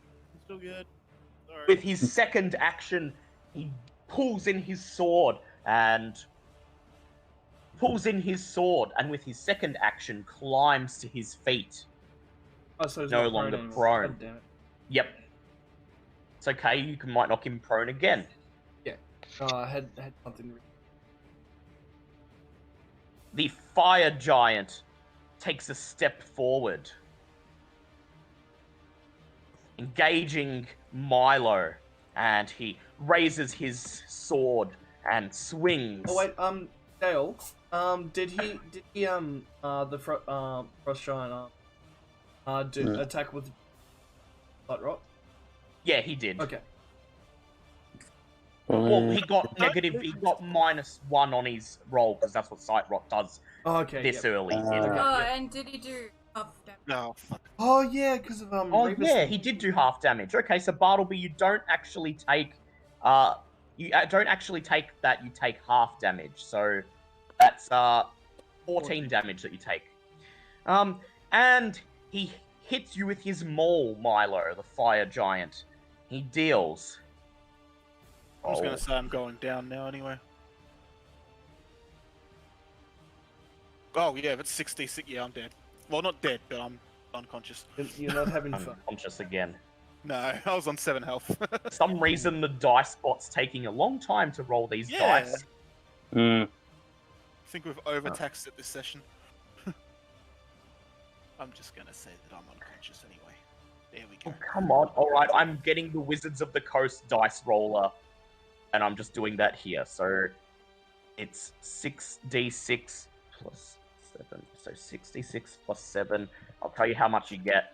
You take 20 points of damage. Oh, yeah, I'm down. I Right. passed my death save. Yep, alright.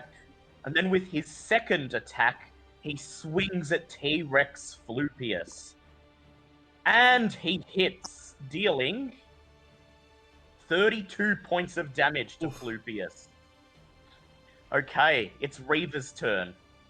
I'll do hideous laughter at the fire giant. Yep, Second. yep. Alright. That's fine, baby. There you go. Okay, he's going to make his hideous laughter because the bot is being lazy. Okay, you're casting it on the fire giant. You don't need to roll. He needs to make a wisdom save. Let me see. Is he gets That's right. and he gets Yep, he failed his save, and as he sees Milo sprawled unconscious in front of him, he buckles over, clutching his chest, Oh and no! roars into ouch. laughter. Joke's It's on you. so When I get funny when revived, he's I'm thinking- stabbing up with my sword. And would you like to re-stealth? Yeah, and I'll move. Yep, where would you like to move?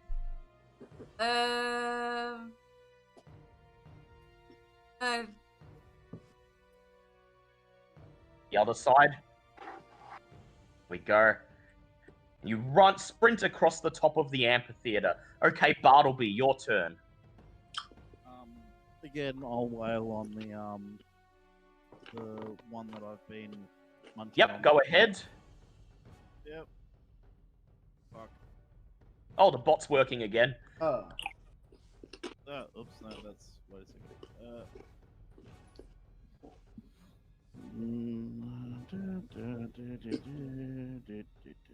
And 14. Unfortunately, you are unable to pierce his armor, but you still get a tail attack, so go ahead.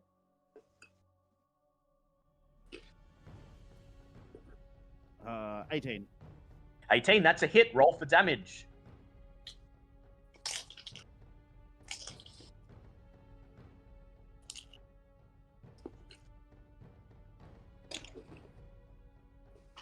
Uh, 24 points of damage. 24. You slam down your tail onto the storm giant's neck, and you hear it crack, Hey. smashing his neck and killing him. One of them, finally. Okay. It is now Dan Cooper's turn. And he's going to make his first action to bite the fire giant in front of him. You see that he makes quite a show of making the bite look as fearsome as possible. And he hits the fire giant, piercing his flesh and dealing 4d12 plus 54 points of damage to the fire giant. He then takes a step back, roars, and swings his tail, which you can't help noticing has elaborate patterns on it, unlike Bartleby's plain red one. I was going to say, clearly he's better off as a method actor. And he hits with his tail. 8 plus 7. He deals 19 points of damage. Okay, Nargle, you're up. Yeah, run over and get the. Other one. Yep, the other one. Hey, Ah! go save your Leap lady. over the pool. And okay, make your attack roll. That is a 18. That's a hit. Roll for damage.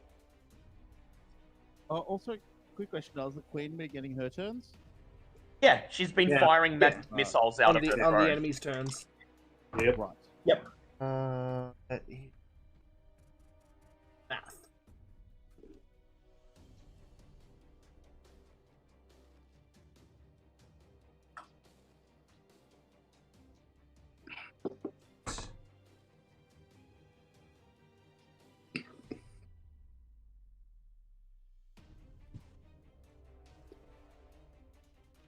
$44 damage. Ooh, a good hit. And now Okay, he make must a- roll. Yeah, he must roll to see if he falls prone and if he Mm. contracts the disease. Roll 20. Even that once, he Oh. falls flat on his back. Nice. And once again, the chamber shatters, and you hear a crack as one of the spots between the tiles bursts open, and a small rivulet of water starts leaking in, making a hissing sound. Oh, nice. Okay, not that I'm not impressed with your efforts, but maybe we stop doing that. And he passes his roll to contract the disease. He does not contract eye blight, but he is on the ground. Make your next attack with advantage. All right, I would like to climb up on top of him and use Yep. my acid breath. Like, open his mouth and my acid breath down his. Oh my All right. I will give him disadvantage on his saving throw then. And this attack, cursed mouth to mouth. God. Yeah. The cursed kiss. He nat ones on his saving throw. Oh so my he's at God. disadvantage. So you This climb everyone up to help him, CPR run listen. across his chest, yank open his lips, and breathe acid breath in. Roll your acid breath damage, please. Open wide for nom nom. Okay. Here comes the plane. It's gonna give him. Here Open my comes the heart, cloud ship. 40. Oh, this is just brutal. Oh, Jesus Christ. That's. Here we see the parent dragonborn feeding its young. What did you get? Crap. I got 7. 7. Oh. Well, he's acided. That's not enough to kill him, though, unfortunately. Yeah, at least. And it's- you moved, so you don't get another I was attack. just- You've Showboating. It sounded cool. Wait, does Angus. does my breath breath weapon count as a bonus? just a normal action. So yeah. Oh, just And an Angus. action. Just an action. Yeah. Okay. Well, Yeah, I still like have I still have my extra Well, attack no. then. Attacks No, are it's also not. action. Okay. Yes, it's an attack action. Angus, you're up. Well, I have no idea how to overdo that last lovely action, so I think I'm just gonna use my stored mass healing wound or mass cure wounds on everyone again. Go ahead. Not as good as last time, just 20 this time around. I'll take it. Just 20. Okay. 20 for a Milo's back on his feet, and just in time, Milo, it's your turn. Okay, I this time am going to just flat out attack this guy with both my weapons. Yep, and you get advantage because he's currently buckled over laughing. Look, you want to hear a joke? Okay, 5 giant walks into a pile of whips. Hey, it's funny. Okay, let's see. So that's 24 and a 24. Both 24s. Okay, that hits. Roll for damage. Okay, so that is 4 d8s and 2 d6s because both my weapons are hitting for the first time. Yep. Okay, so that is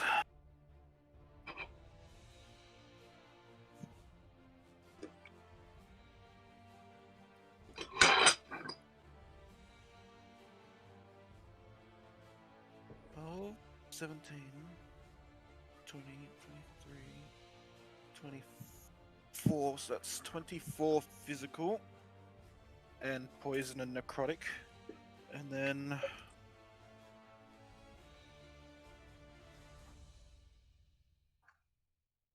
plus 32. Yep. That's my first attack. Okay, make your next one. That was a good attack.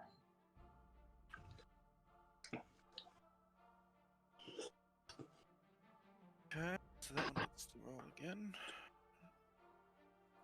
Okay, so that is 28 and 16. Ooh, okay. As he laughs, you leap up into the air and make a whip lasso around his neck, and then you keep leaping over him, bringing him down and smashing his head on the stone archway, killing him. Damn. Okay, Curb stomp.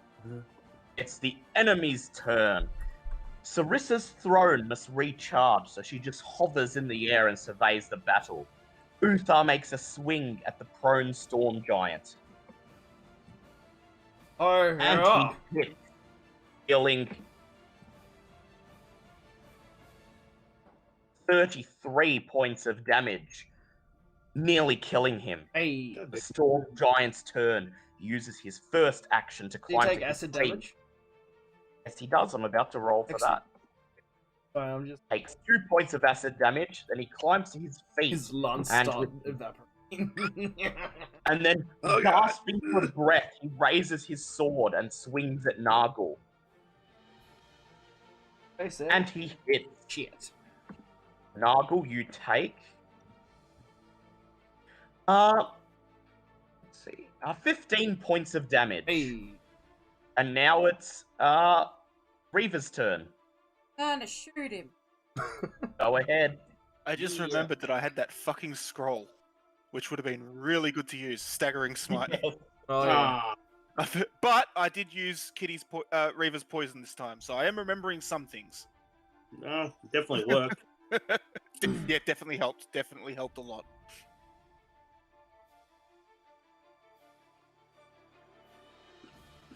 $22. That's a hit. Roll for damage. And okay. then the poison, then the sneak attack.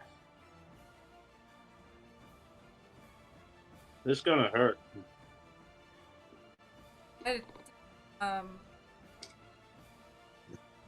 Oh, no. Okay.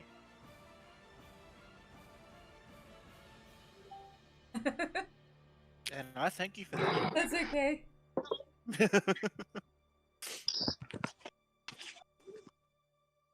Okay. That's fine. That's 8 normal damage. Yep, that's the psychic damage. Now the... Yep, now sneak attack damage.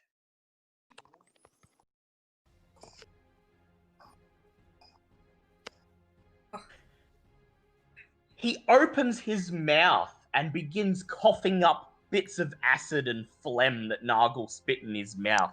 And you take this opportunity, you fire your arrow, and it sails in through his open mouth and hits the dangly thing at the back. Oh. I actually just found the perfect gift. Gurgles. Just saying it. He Bam! gurgles, and then he drops to the ground, dead. And I Wait, yell that's out, the yeah, second- kill shot! I was going to say, that's funnily enough the second time we've had someone die this way in this campaign. If I had a nickel for every time someone died by swallowing an arrow of some kind, I'd have 2 nickels. And a big that's number, the but it's end of extraordinary that's happened combat. twice. That's the end of combat. Okay, Oh, here whoops, comes I didn't Shit, mean to yay, send we that. won. That was an accident. More nachos? I'm good. Thank you. Thank you. Okay. Once the chaos is over, Sarissa and Uther survey the room. They survey the carnage that has just unfolded. Tears begin to roll down Sarissa's face, and she sobs loudly as the worm skull throne hovers to the ground. Uther puts his arm around her and he says, I know such a betrayal. If these small folk hadn't come to help us, then maybe. He trails off, and she lets out another loud sob. She ushers your parties to step forward. And through her sobs, you hear her say, I thank you for what you've done. You came to my assistance and you exposed that my sisters had betrayed me. And I don't know what to say other than that my mother's trust in the small folk was not misplaced. And then she buries her face in her hands and continues sobbing. Aw. Nargle, you step forward and In you recognition of this you step emotion, forward T-Rex. and you brandish your weapon and you say, do not worry, princess. Those who would be disloyal, those who would claim to be your family, yet would conspire behind your back, do not deserve your love. She looks up at you, her eyes teary and wide. Nargle, you are speaking from experience here. You know what it's like to have your own kin betray you. Do you tell her about Lady Resmere? I do.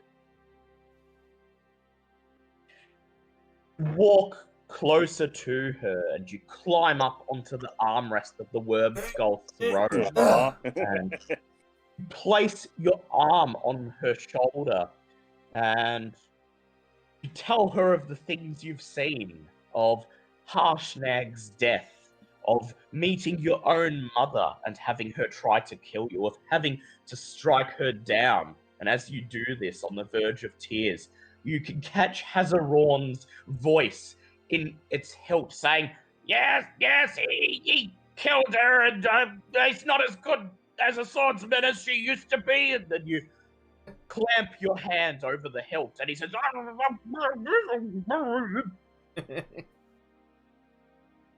Sarissa looks up and she smiles. She says, when I was a child, my mother would take me on trips to the Sword Coast and the Moonshade Isles, where we would meet all folk who were generous and kind.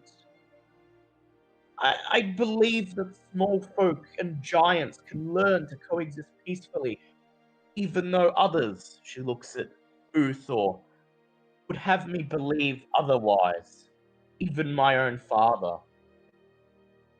She says, I'm the only one left who believes this. I'm still mourning the death of my mother. Her body was recovered months ago, before the ordning broke, before my father's disappearance. The body was recovered from a cluster of islands that your kind refer to as the Red Rocks. One of the storm giants who found her found an insignia. They believed that it belonged to her and passed it along, but I've come to believe that it belongs to those who killed her. I've kept it all this time. I just say to her, not all small. From my experiences, eating different races, some of us.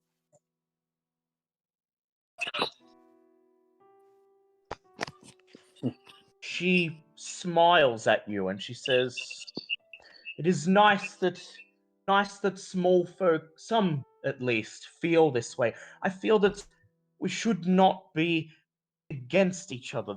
We all live in this realm, and we should be doing our best to protect it.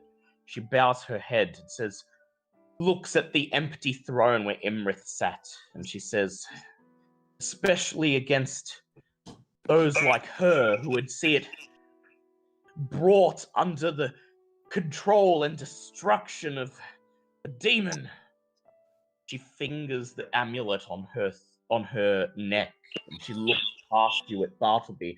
She says, I must thank you, kind gnome. You prevented her from stealing this. The amulet, the worm skull amulet that allows the rightful bearer to sit upon this throne. If she had yanked it off my neck, then the throne's enchantment would have backfired, rendering me comatose. Oh, good. The throne would proceed. Damn. Jeez, that was Solid good thinking, save. Bartleby. That'll be MVP. She sighs, makes one more sob, and then surveys your group. She says, well, I have had no evidence to suggest that my father is dead, and what Imrith lets slip today makes me even more firm in that belief. If you would like to help me bring an end to the unrest in Giant Society, then I urge you, help me find my father. Restore him to his rightful spot on this throne so that he may once again unite the clans. And then we may focus our attention to our true threat, Imrith. I just say to her, Your Highness, you have. And my hammer.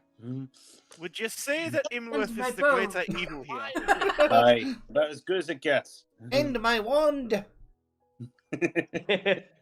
Yes, Milo. The party. Well, then you have my informs you that- whips. She smiles and she says, and so for now, the first steps have been taken. An alliance, temporary at the moment, but perhaps one day it will turn into something more. She looks at Nargle as she says this. We are building a bridge between my kind and yours. Please, let us work together on this. She reaches into a pocket on her dress. She pulls out a tiny object that you can't see. She says, this was found with my mother's corpse, an insignia left behind by those who killed her, and I believe by those who kidnapped my father, who may still hold him in their grasps.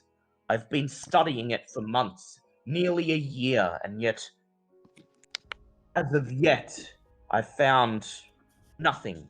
Nothing I could link it to. No lead. And I was beginning to resign myself to the fact that my father may be lost Stick my hand. until you arrive. I With know her spies. thumb, with her thumb, she flicks the object in her hand and it sails across the room. Reva, make an acrobatics check. just I was fumbles. gonna say, yeah, you failed to check its shadows on the floor. We're all fucked. Campaign's over.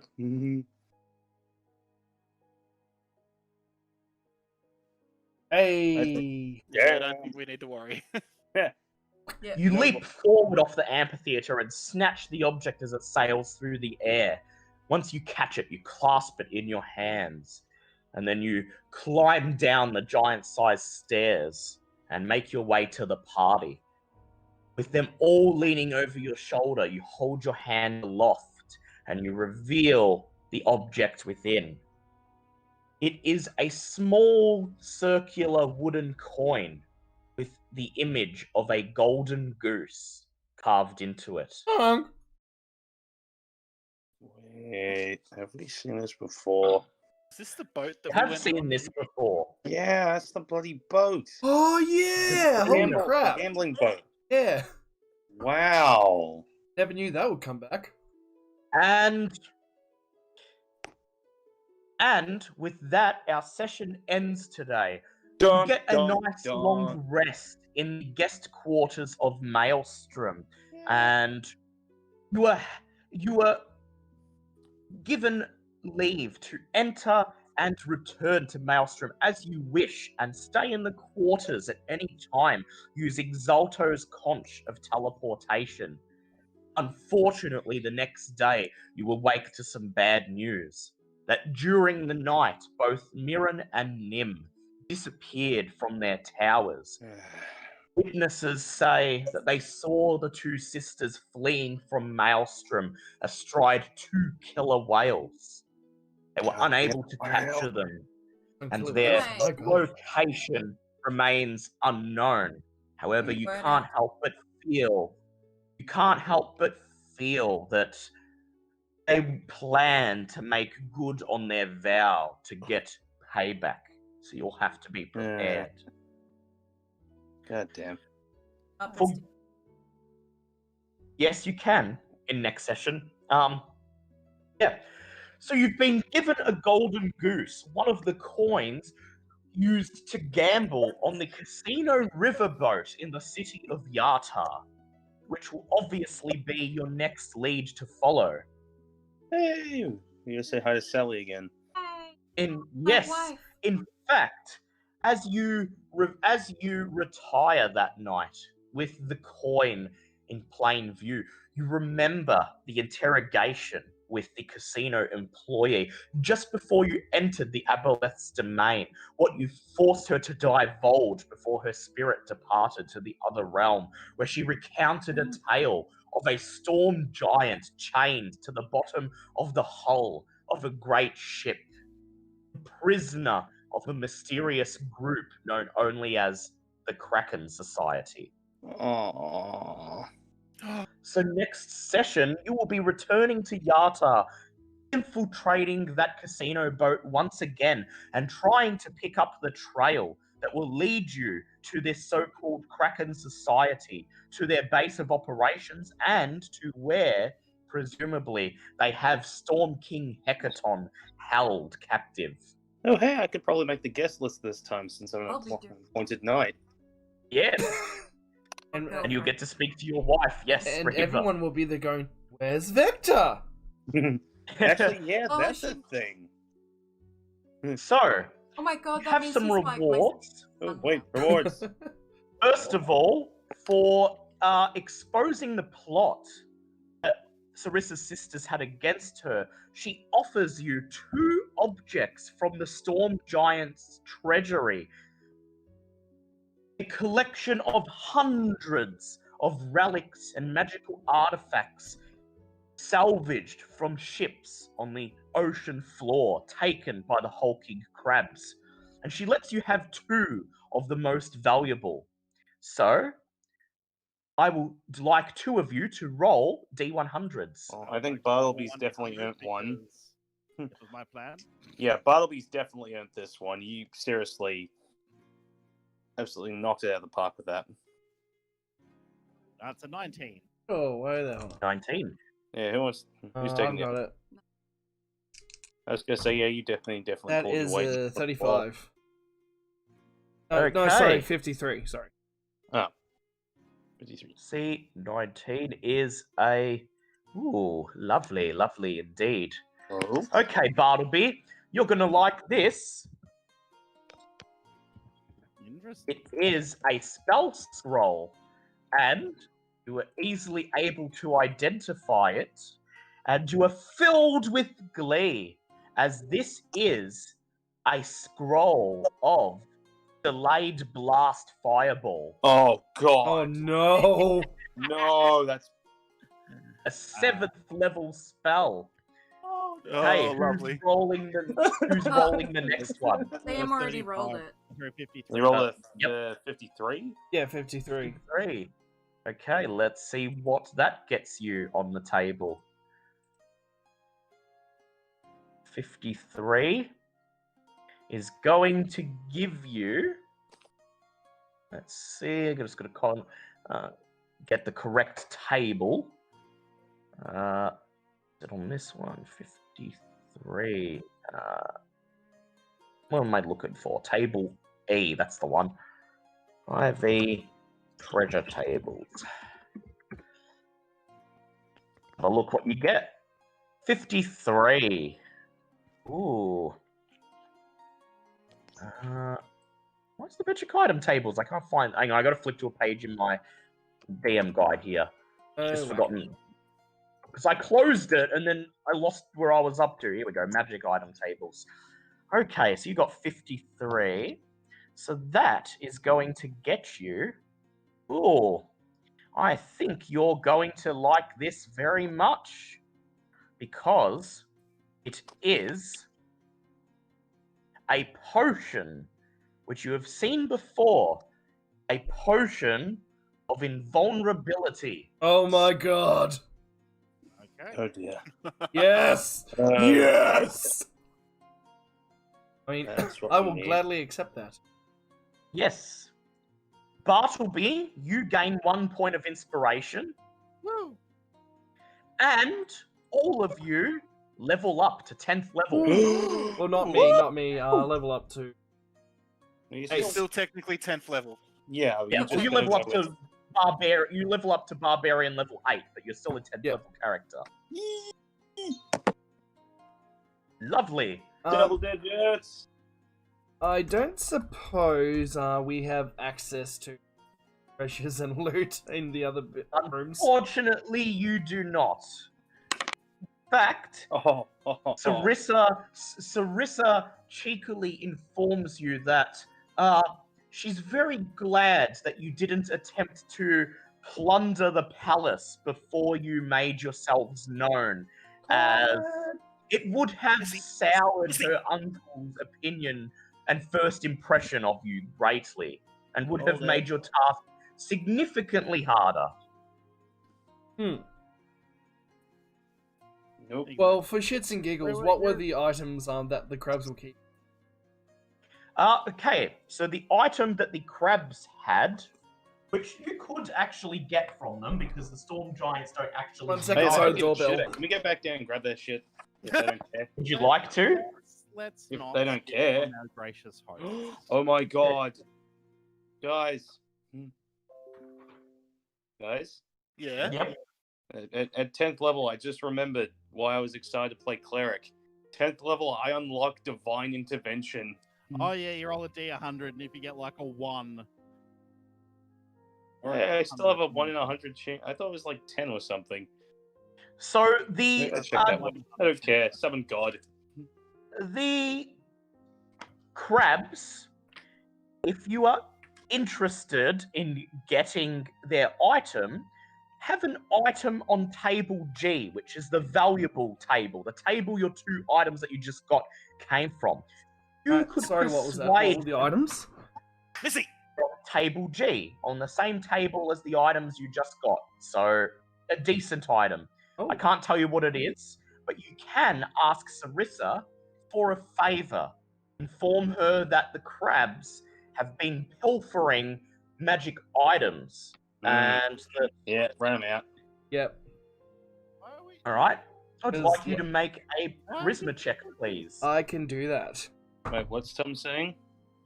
He doesn't want to make the out of step his bounds, but we're snitching on these poor animals. Yeah, Tom, Yeah. you're gonna have to go he's closer to your snitching on the microphone. poor. You're We're snitching on the poor animals. I mean, we're not going to kill them or anything. We just want the shiny thing. Yeah, but they Yeah. might. Yeah.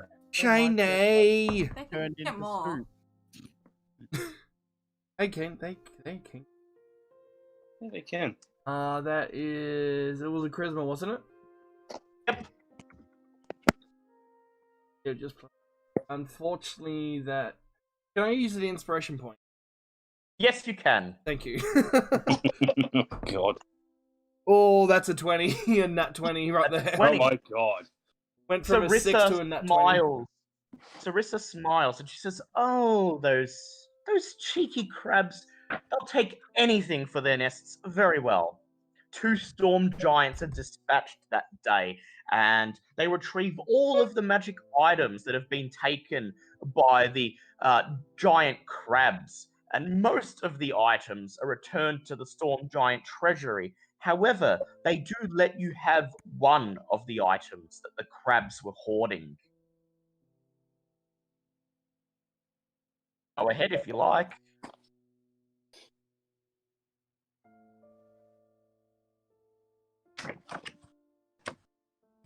The Storm Giant presents to you a small silver ring, though instead of having a gem set into it, it has a piece of coral. Oh. Would you like to identify it? I'll identify it. Very well. Cast Identify, and it is Ring of Evasion. Oh, Now that would be good for Kitty. I mean, technically, wouldn't you want that to go to someone that It has bad dexterity. Because Kitty can avoid just about everything with her eyes shut for the most part. No? I'll give it. Kitty, would you? Very well. Angus, you'll have to attune to it, but you'll be able to do that before next session. Now You you get a can ring pass of dex evasion. saves. I can Yes. pass all the dex saves. Yay! Finally! Yes. And that concludes this week's session. A bit longer than normal, but I figured since you were so close to ending the dungeon, I may as well push through. I was And get not it expecting finished. us to one-shot the dungeon. Well, see, the two options that the book presents are basically what you did, which is present yourselves, talk your way in, and resolve it that way, or make your way through all the other passages in the dungeon and basically sneak into the throne room, which would have basically required you to go through all of these rooms, and there's nothing much in them except for sea creatures that you would have had to fight. Yeah, Like no. various bodies. Yeah. So basically, you avoided a big fighting gauntlet and took the underhanded approach, and that worked out well. Technically, we took the diplomatic approach. Will she, Yes, the diplomatic approach. will she let me?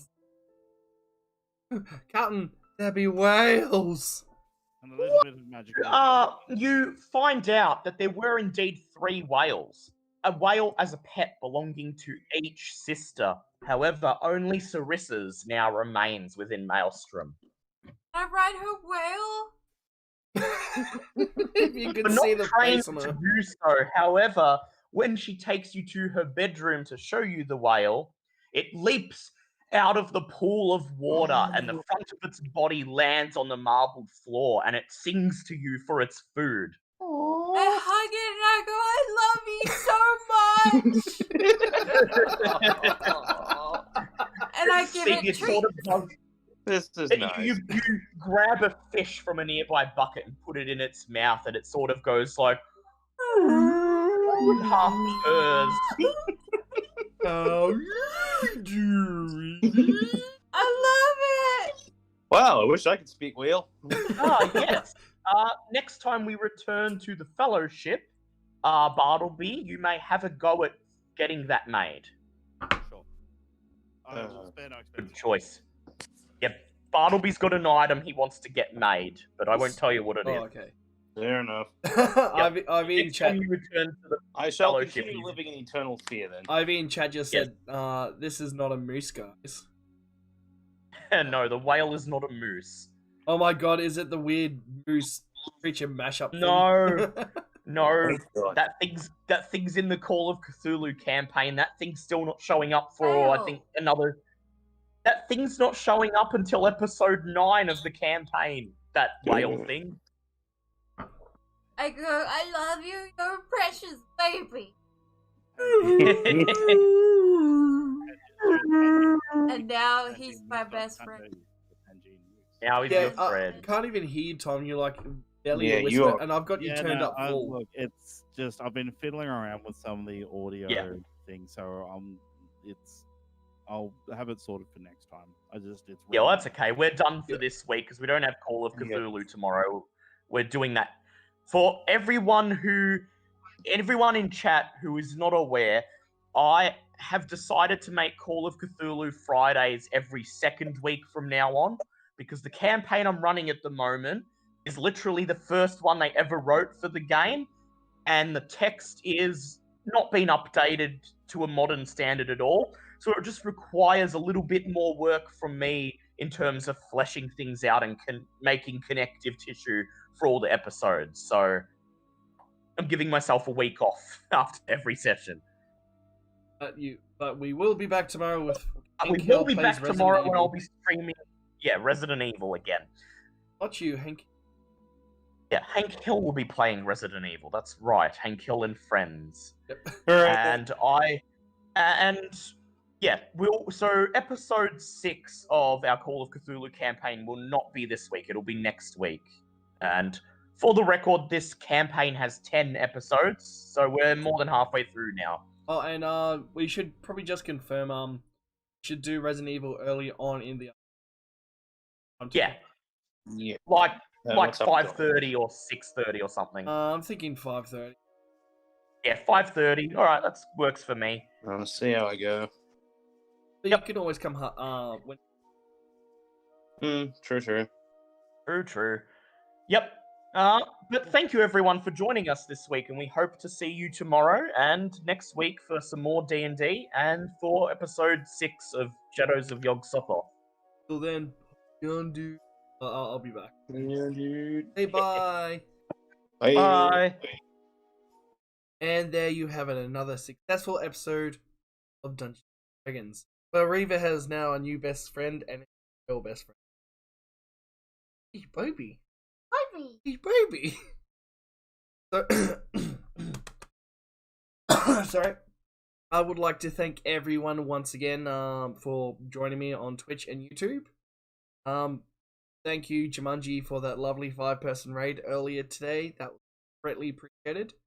Everyone in the chat still greatly appreciated. Thank you for all your time coming to my channel every stream, and really happy that you guys are Cthulhu and everything else. If you have not already, make sure you hit that sub and follow button. Come join me on the Discord if you want to stay up to date, or if you just chat. Until then, my friends, I will see